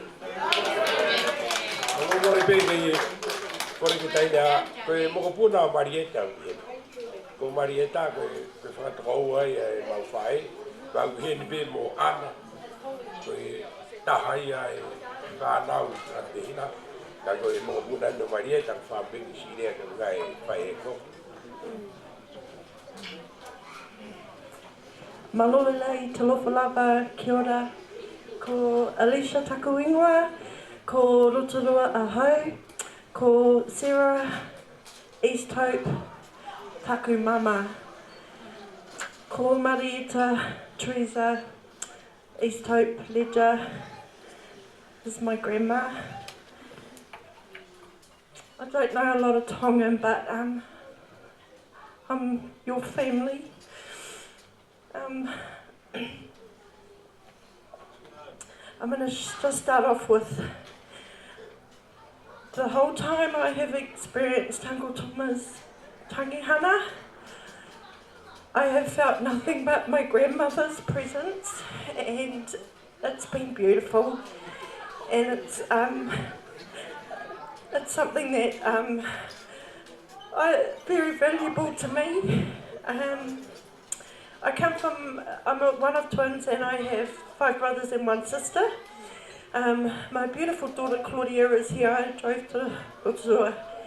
And on Tuesday she had a meeting with her principal, and her principal let her come to be with, make connections with the family.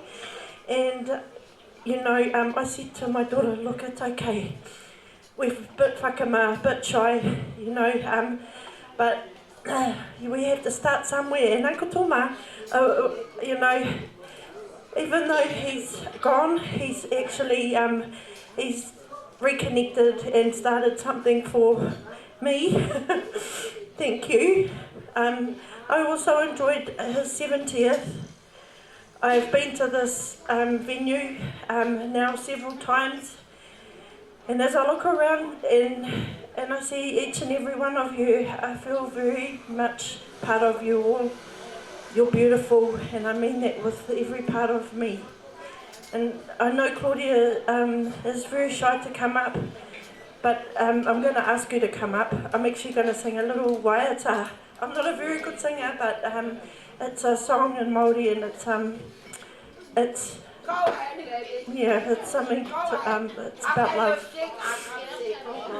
I can't sing, but e te atua tukua mai hena ka mahaki kia mata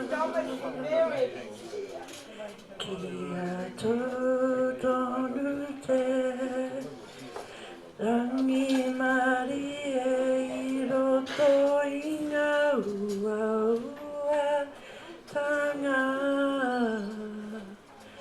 me te kaha ki te whakatika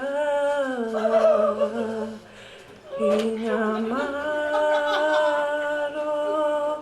tanga kia mata kia mara o kina e te mara o kina e te tangata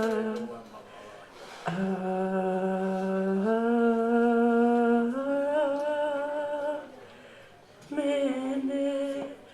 I'm very nervous, but anyway, Uncle Toma would just be like, you're beautiful. That's what he told me. And he did say he was going to find me a boyfriend. And even though he didn't quite make it, it's okay, Uncle Toma. I'm going to make connections. My family, I'm going to marry my family, learn some Tongan, and yeah. I love you all. Ufa lahi atu. Oh well, I have to finish it up, the program from Rotorua. Everybody know I'm not number one. Thomas have a number one. Our little sister from Australia. Ellie, you step there and let me do the song. He loved me. He called me every day and I couldn't miss it. And I said, dinner. He called me 6 o'clock. 6, 7, 8 o'clock. Where can I have that call now? You must call me. I don't know. I told Uncle Jim, who's gonna be next? You go, I don't wanna go yet. Anyway, I'm gonna sing this song. Charlie and Leah, don't stop me, okay? I'm gonna be, I'm born as the privilege, and I'm the pretty. I'm not pretty, I'm not actually old. I told that to my doctor. Doctor, I'm not actually old. I'm pretty old. Okay, Fakao, my only brother. And you are my sunshine, my only sunshine. You make me happy when skies are gray. You never know, dear, how much I love you. Please don't take my sunshine away. To all the level to Angelica.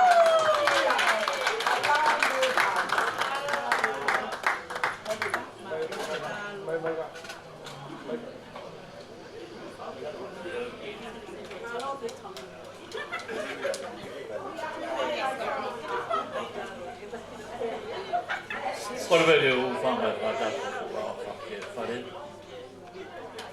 Namo. Hopa to. Mel o hei. O hei a honi. O chi kamai. Ya sabe no.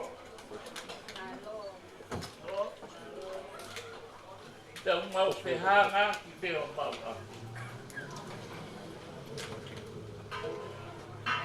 Đây kia là cái phải làm một phần tóc con đi ác gì đấy, rồi family đó là, mau family mà đó là mau tóc con đi, cái thao quên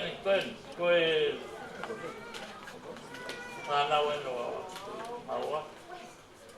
Wah tai lo ai fuaton lahi. Wow, kuya yan mai ka. Ko tamasi ko como secretario. Para tama tange Toma. O secretario yau, o secretario pi. Tabuya me mo secretario pi. Bây giờ về màu hai nhỏ tuổi thu về đi xong rồi là bé màu ở đâu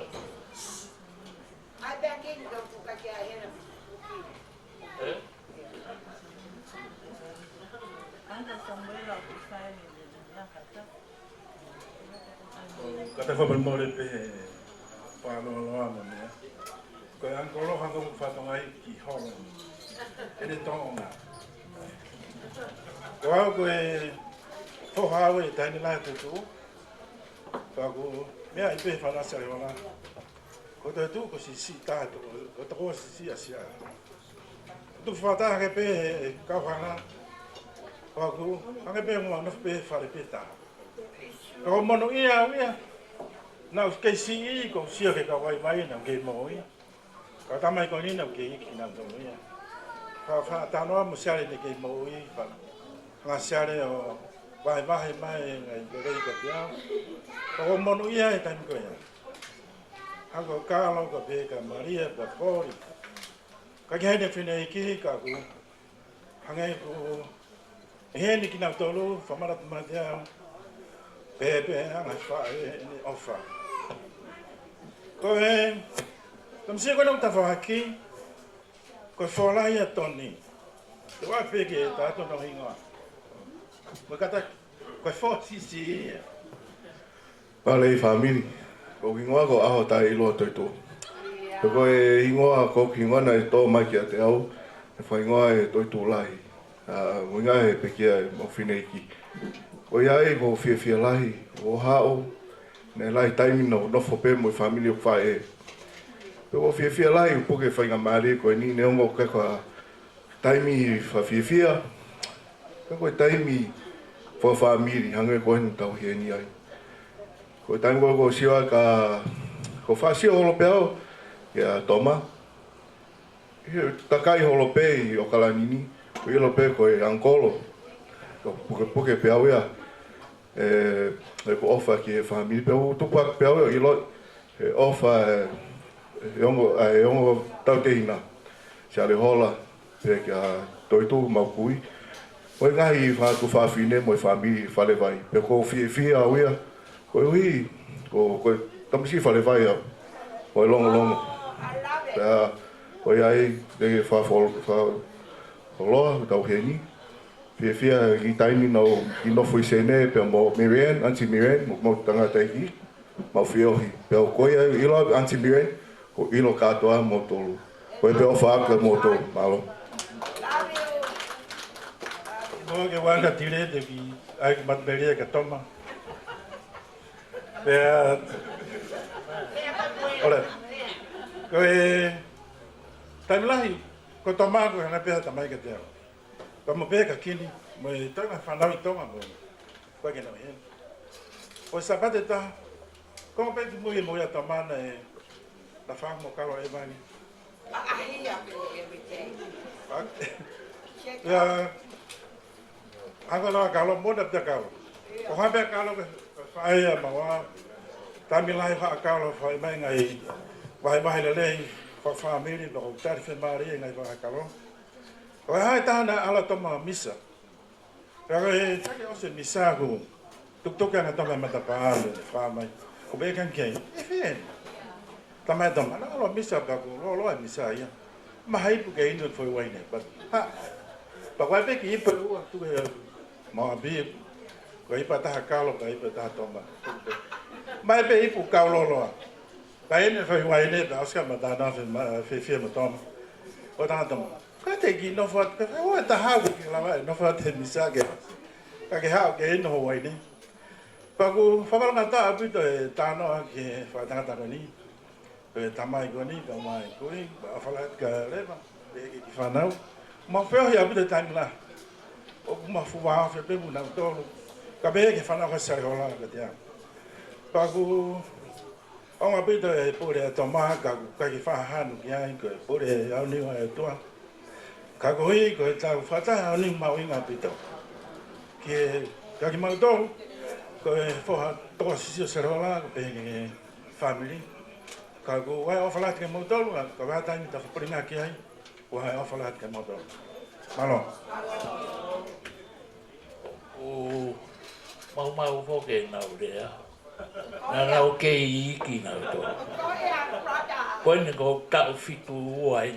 Te fitu tolu e tau. Ko kaureka e. Pero ko au te ilo e taimi o ia share Hola mo. O fe ta. Ai fe o fani e.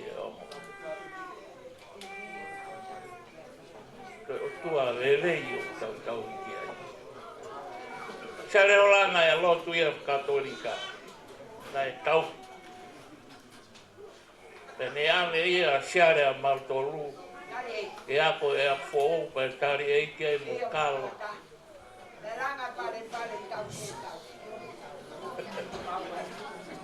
Ko ia a more ko mo lo e tai mi no ki fe ave pe.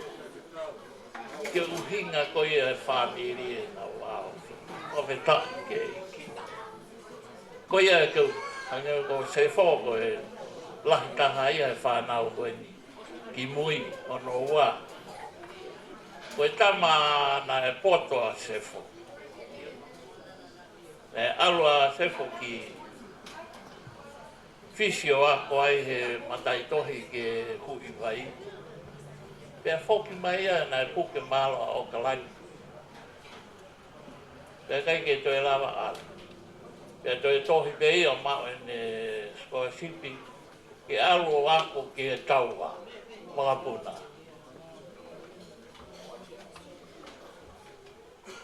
pe nai ma uia pe ne foki ma nga ui to pe nai ha ua e kau whani se ke alu ahi a toki i Pasifiki pa nei ta ofi e ia i he mala e mga puna mga puna whai nei tō ki hao whea ki whautoa o tukuan e mga whaki a o whita kei ke lare mai i he tāpuaki o asi i he whanau i he ahoi ai hako sare hola tapu mo tolu hako toi tuumo hako te vita moala o na fe o fane tau te hina o fe ka ke ko ia mai kai tuku e tau feo hi e taimi ko toa be o hoko ko e tā puaki e tau feo ki e fia ke umakai ki a Maria mo ne tau folau mi Amerika ta ue fiha mo fulu koe tau tuk whenua te oa wheta o tua le rei o tau hi ne hanga toa ni ki tau tolu ka whakatahai ki tau tolu e whiwhi i e Toma ki tau wheri longo a ki he whiawhi koe ni e tu ke langi ea e ki whamaro ka sone toi tu Hola ai whatongia o ne fuesia e malo o kito tāpai kina ki mō tolu e ki e whiawhini wheitu te mō whoki ki ai e whiawhini e tu ke langi ea be aua pia puku tāpa ki mō tolu me lang Amen. I love you guys. Love you.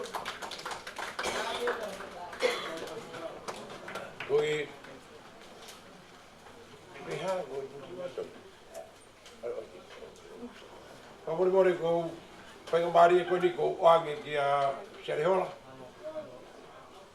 How you me host there?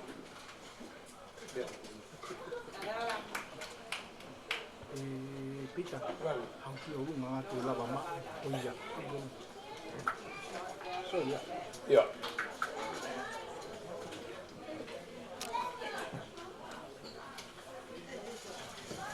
O ia pe o ke mau gade ko e miti ben ke to la de ka ha to.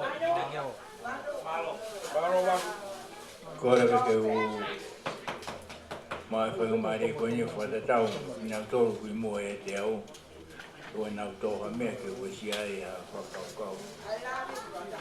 Ko ingo ku ilo ai au e feitu ko to be ko so ane Hola.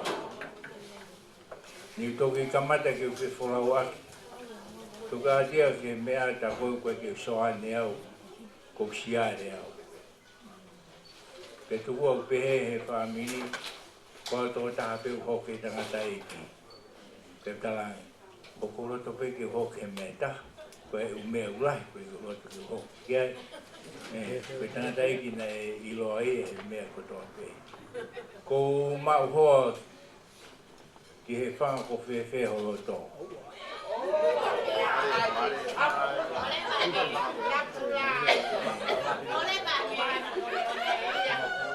o fala he ko mo to to a fa Paro señor. Fakafamili ko ni ko kia ko ana ko tama ia ata. Ko o wai a laisa e whae ana mo kore ana ki pe mari pe.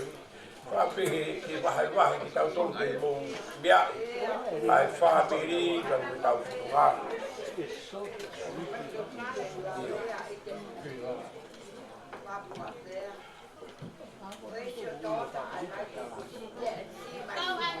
Ko kuingoa, ko ana, ko mari, ko uriti. Koe o uri ke toko ua koe tangata mo te whini pa ko te whini e pedo mau ko noko atu e toko i ka protesta.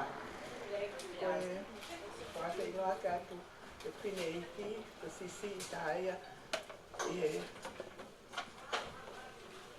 whini mātua te whini e koini.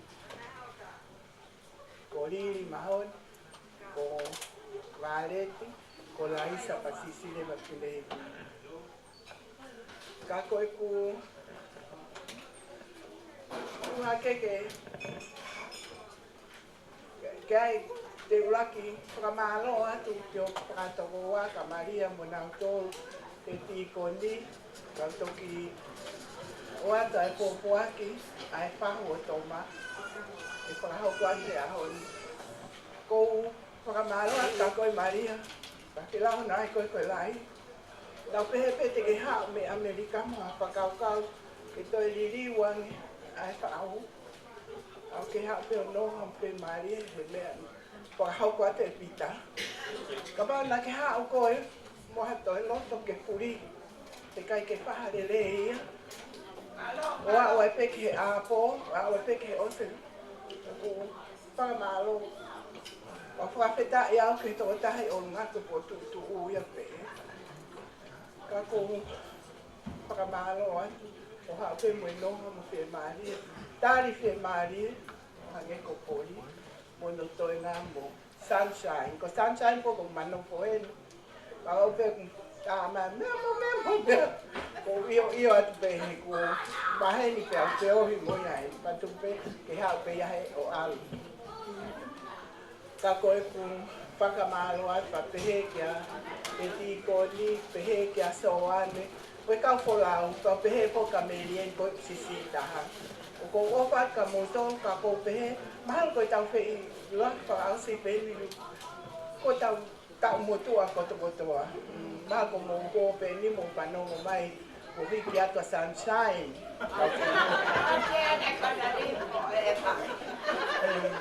Kai ke o ko pia mau pe, ma pe ohi mo kalo, pe aneo mo ko pa talahu ia pa lo ia ke kalo ko ke kalo ia ka dia ko na be ka ta mai o lau ia ke uriti o ko ke pe ia ka ta pa ia pe pa he ka ko manat meri ki atoma manat meri ka atoma ko ki folo ate nai pe ki putu pe pau alo whahuai. Koe whangawhae, ka pana he na laisai, e alu, lahi po kia whae papi ilo ia he kakai koe a koe kakai o koro, ko nā mu awa laisai. Pea, o me ia koe, keu alu pau. Alu po kia alu ka tape mo pie pa. Alu whahu pea os kwa kou ama na kange pe na whakaukau. Na o pe ko asa nerei ti he matapako, ike poko, ke ka mosi au keu alu ki tu, o se ate wakpo mo e po ua. O si atu pea mo e pongpongi tapu e pai ko si unu. Maka o se koe wike koe au tok whanau. Ha ua mehe ngā ue ka nau noku mo tangata iski o smalo olo Fakaeiki. Ha ua mehe ngā ue tansi. Oku sio mai ki hala tanki ka lue angi. Ta koe ne lue angi koe ia. Tapu angi mo mo tō tuloa. O koe mahi te ia. Ta ki t-shirt he koe taimi sama ia. Rāna ko mai api mo tangata eiki ke ngā ue ai ko a ia. Pea ko ka, ei, la kei whe. Kai ta upe tangata eiki o sio. Tā wahe poki mo anga pea uia ki ni whahi ngā le a mo mea. Ka pane ko o pea tangata eiki me iro koe tama a laisa. Ka i anga ma tā anua. O ta e unga ia koe tama laisa o kou whaka mo ia hawe. Oho ngale pe, io pane eke mai leo ka te au. Na whanau mai na ke alo whaho e putu. pau te hatu. Iyo, te mai a. O lai ta mea lai sa pa e. Kata ko pau te hatu. Toi ai mai ma. Ta mai e mai a. Ke iro e ana. Ko e whanongo ai nai. Hiki o kukura po ura po. Koe a uen ko alo kai ko si uru. Haka me haku mea. Ko gatu loi. U mai pia ke whankipina mahatua. Ko lohi a ki poke a. U mai pia ki toa mo whankipina mahatua. Alu ki nau tolu e tamai. Loi pia hapa tua te ke waka waka. Ko gane o tona i tu ko ia. O ku teho ke upero le au paki mo tu me ana e laku pe mo whaare ki pau alu ngana. Ko e ne sio atu pe koe kia uriti. O tuku ngā aue o ku hiko mai. Ai au e te ure e ku whaka e fia mo whamaro. Ke alu ko nau a pika. Ua e viri a piki anga ni mea whaito. Ko ne kupe a toma me e hu e matapae nui. O tu uai, ko ni whato ngai ko alu haka uriti, hu hake ia imu, o alu. Waka, hei, tasi mai o tu alu nana. Hikai, te walau e kuhi, e sio ma uriti a o kou mahi a toa. Kata, ko ne alu ko ia ku haka uriti, me ma uriti, ko me alele haina kata, ko me alele a Toma, me ko peia. Tala mai a kau, e alu ko nso atu he kuhi, mai mai pe tangi mala tai pe uma ko ne sa ko e hange o kuma ko pe ko ne taka ko ya he a ko pe ka pe mai le ba ia e tangata e ki no ia e ne mai ana ka te a ko to tangata kai ke mai ko no tu pe ki a ke no tu pe ma pa e he ya ko ne alu ko ya pe ma ne i ko alu pa ko te hau ki ana na mea whakatong, mea maare o asi mai ke wabe me a ina. Whakaeiki, ko alo ngawe a tae, o pok mai ta mai tangata e. E ana, nai to e hau hei le tamasi a raisa, tani e te mai ka te au, nai ai e kua koroa ana pa ko whee, tangi tangata eiki. Ko ki ako mauroto whare o to o ai hao mea au he kei hau. Ko saya bawai e ko alu atu o pakasio ko yo me ala ta lo lo ta ha na de to ia o alu mo ia kata tangata i ko pe ko alu mo me ai na la ta pa te ko ke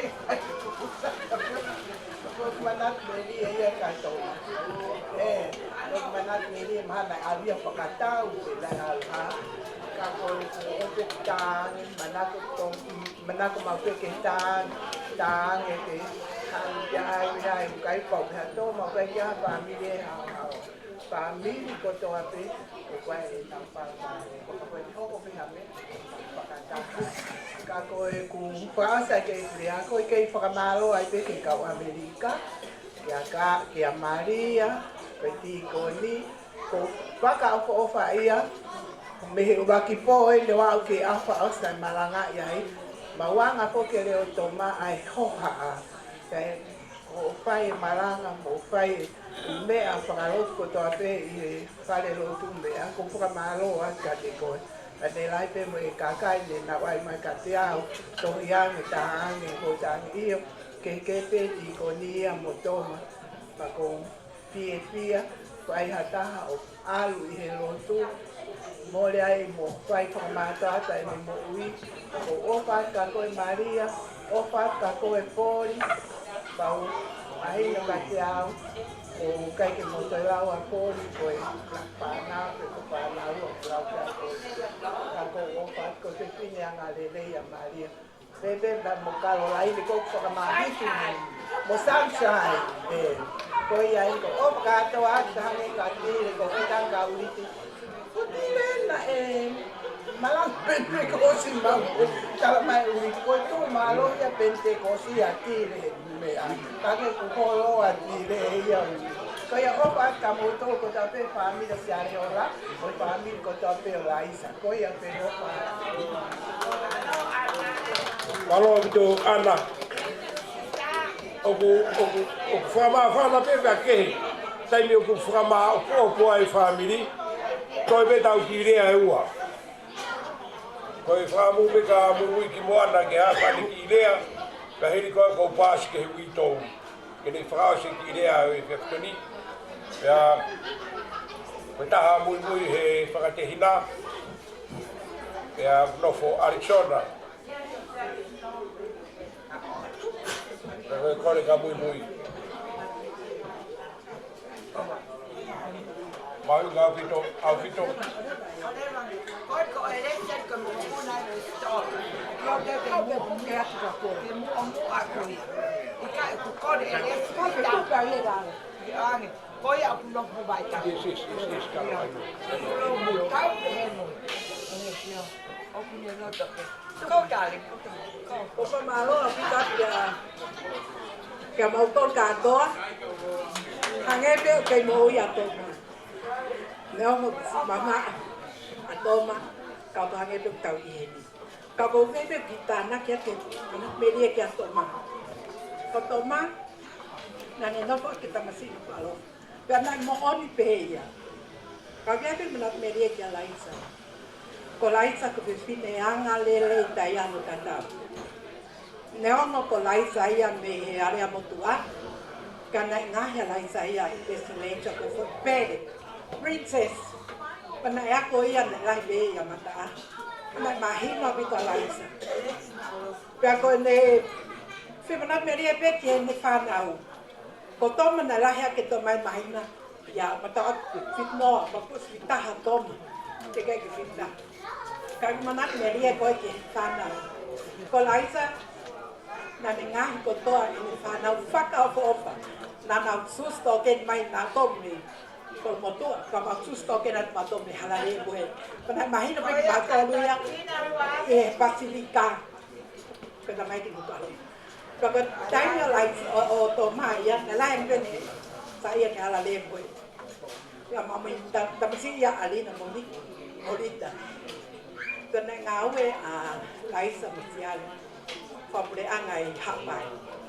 Kalau orang sekarang nak tanya orang tadi nak molitio. Oppure bibi goi baba i hapai. Kakai fe fokia Toma ya. Ai Toma no foi ai molina molina.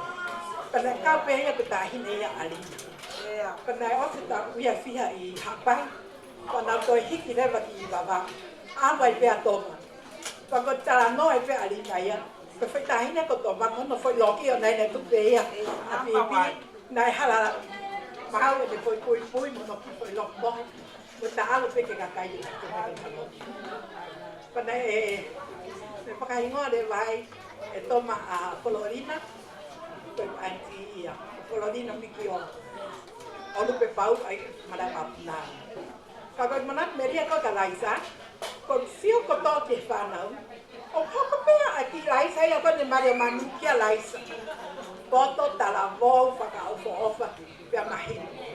Pag manak melia beya ke pa apa ko asa kita mai ki Laisa kita mau to ja mo Toma que no ngahe Laisa pa kita mai ki hanga pa ki princess dau mo na blue men hala me lo malongo ka ko Laisa ka ko Laisa ya me ki ko pestilecha na aveka beya na ke no ne ka ya ana na beya na ko sma Laisa na so princess pe Laisa ya ko ya ko dia pe ko ke tanak ya kuau ko mo ko na istol ha fo ka hala de rue na la ka nge pe Toma ya ka ma to no ko pe ya ko hala de rue pe ape oto ape ri solo facilita hala ta hala rue ko to holo pe ai ko ya pe malo o fa to to ka ko mo mai ya malo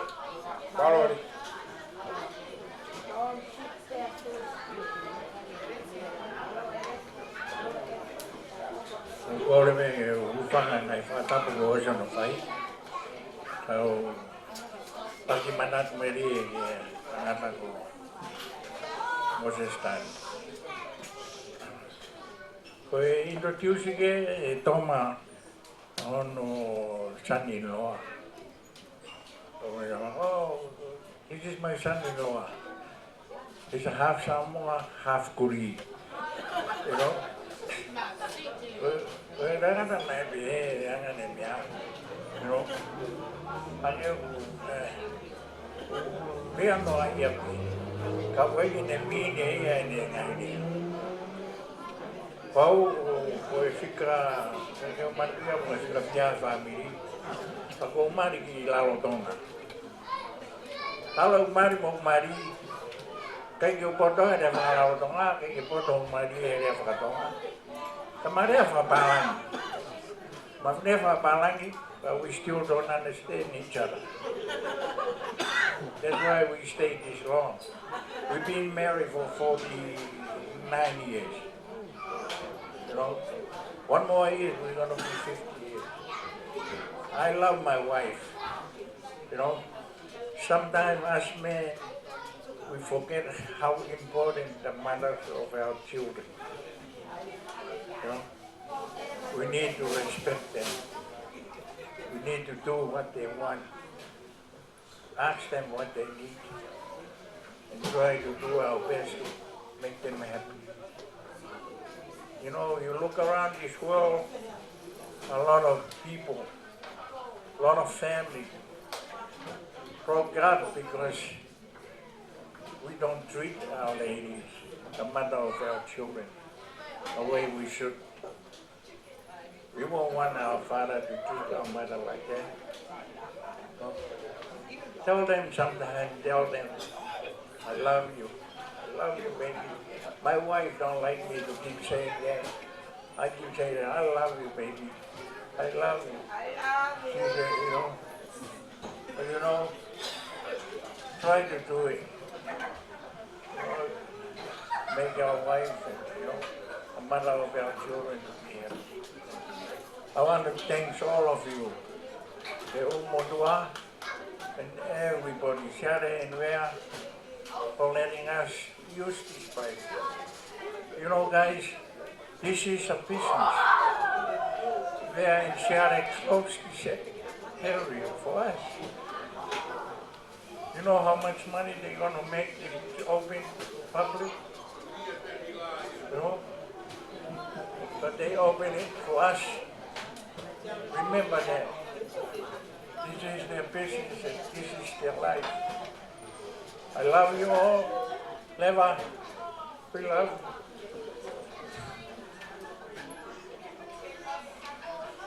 I know Leva from day one with Toma. When they met and they got married. I love that lady.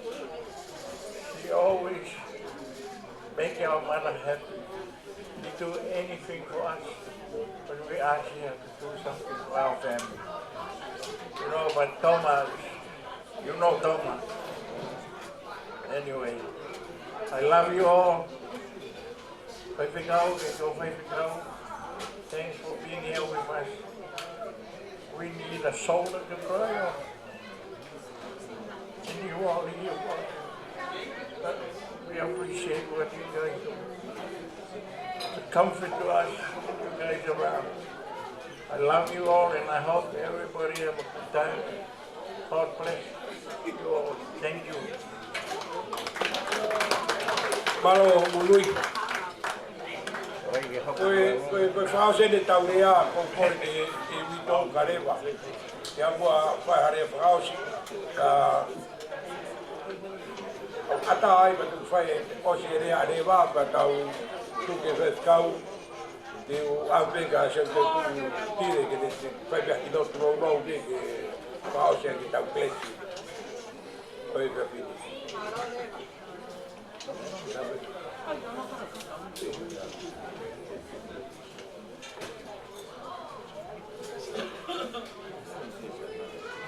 Ko whakatapu o sea whakiho tau hāpunga.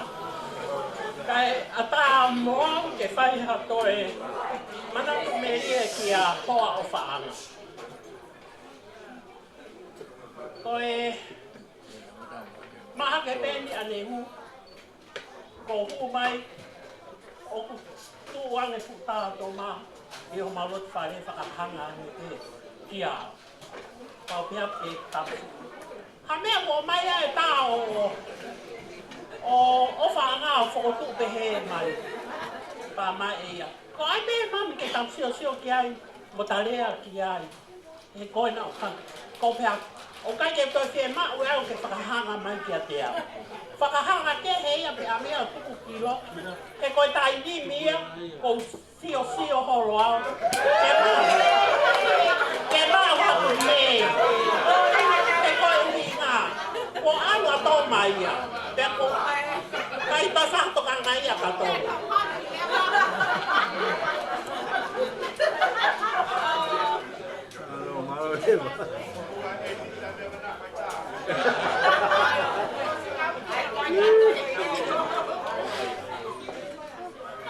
Tahani. Os kotoa mai be Americano whangatu whawhine mono. Mono whangatu hoa. O mai bea, o ia nofo i he wheitu. Koe na nofo ai, o au he taini.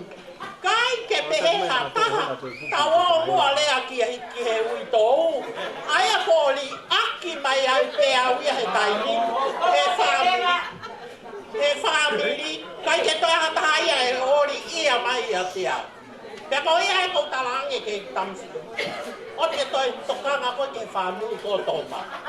Peko hi tano folelei peki taua i api. O stuku mai e Toma mea kehe ke ta whainga maari e. Ko ia. Ko e kurea ko e ni.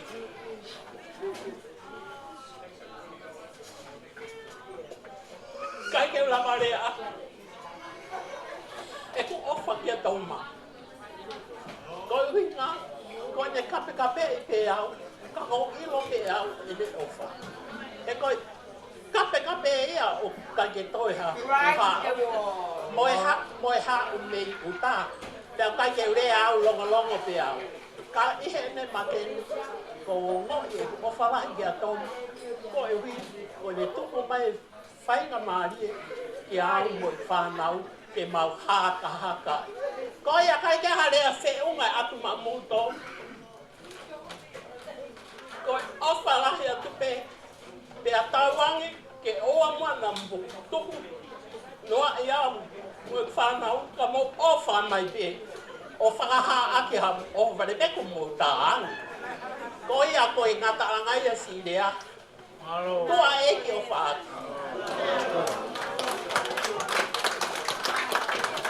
Maro rewa ai lea Famili ko tau whakataha koe he whiawhini koe alu o ana ngalo e whawhonga ko toapi. We are family. O ana ngalo. Tau taha whakamawhana. Tau hiwa pe ki whahiwa koe ni te uhiwa i atu pia kore whaikau tire kene keresi tau ki ala pa tau to tala noa i.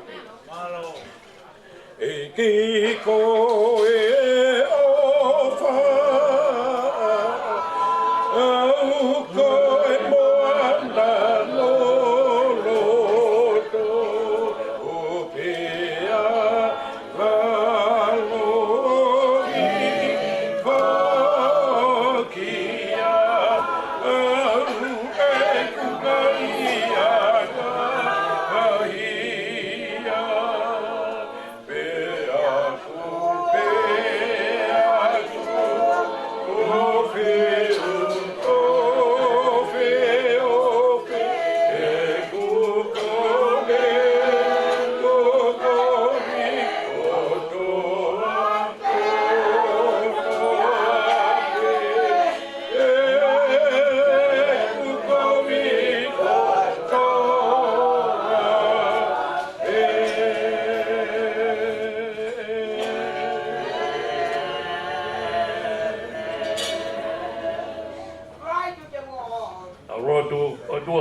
mafi mo whamalo mo whawhita e kia reko e o koe. Ma wau sia e whiawhikoini, e whiawhakoloa, e whiawhia Famili, e whiawhini. O kei heni pe o tohanga e kina ki mautoru. O maurotu ke a Fiona, te kake ato e toa kaha kotoa pe he malu e whare ni ki a Fiona. Whamaru mai o tua i e toa kaha kotoa pe. Ke tāpe kina ki whangai Famili ko toa pe, ke tālo fu pe me a Fiona. Eiki koe maurotu ia ke a Fiona, ke pehe ho tāpe kina o mau. O haka o mauroto he mea o ke whai o tua. Eiki tokoni mai a Fiona. Tāpe kina ki mautoro meilangina. Mau mātuko he whiawhikoini, he whiawhakoloa ke ne ki mautoro. Eiki koe maurotu ia ke a Fiona. Ke tāpe kina ki mautoro mea a Fiona. Tu ke lang ia pe a fiona. Ma roto no kore mo hu ngai malo hini. Ia sisu kalaisko alo ka o mau fa mo hui ko e. E me ni baga ke so ta i ko sisu kalasi. O fa o tu ke ta mai. Fe o yo la mari ma ni. Tu ke fononga no ma u he family ni ka mau tu tu mo ia ona hiri. Kai fai pe o tai na ta. Amen. Malo pito ta pe ki na mo to e. Malo Fakao. Lava tau te ama tai ni homo tala noa. Malo pito. Famili.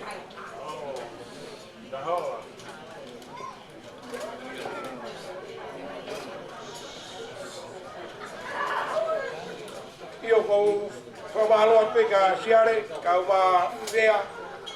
Fa tai faren malo apito fia e famili. Malo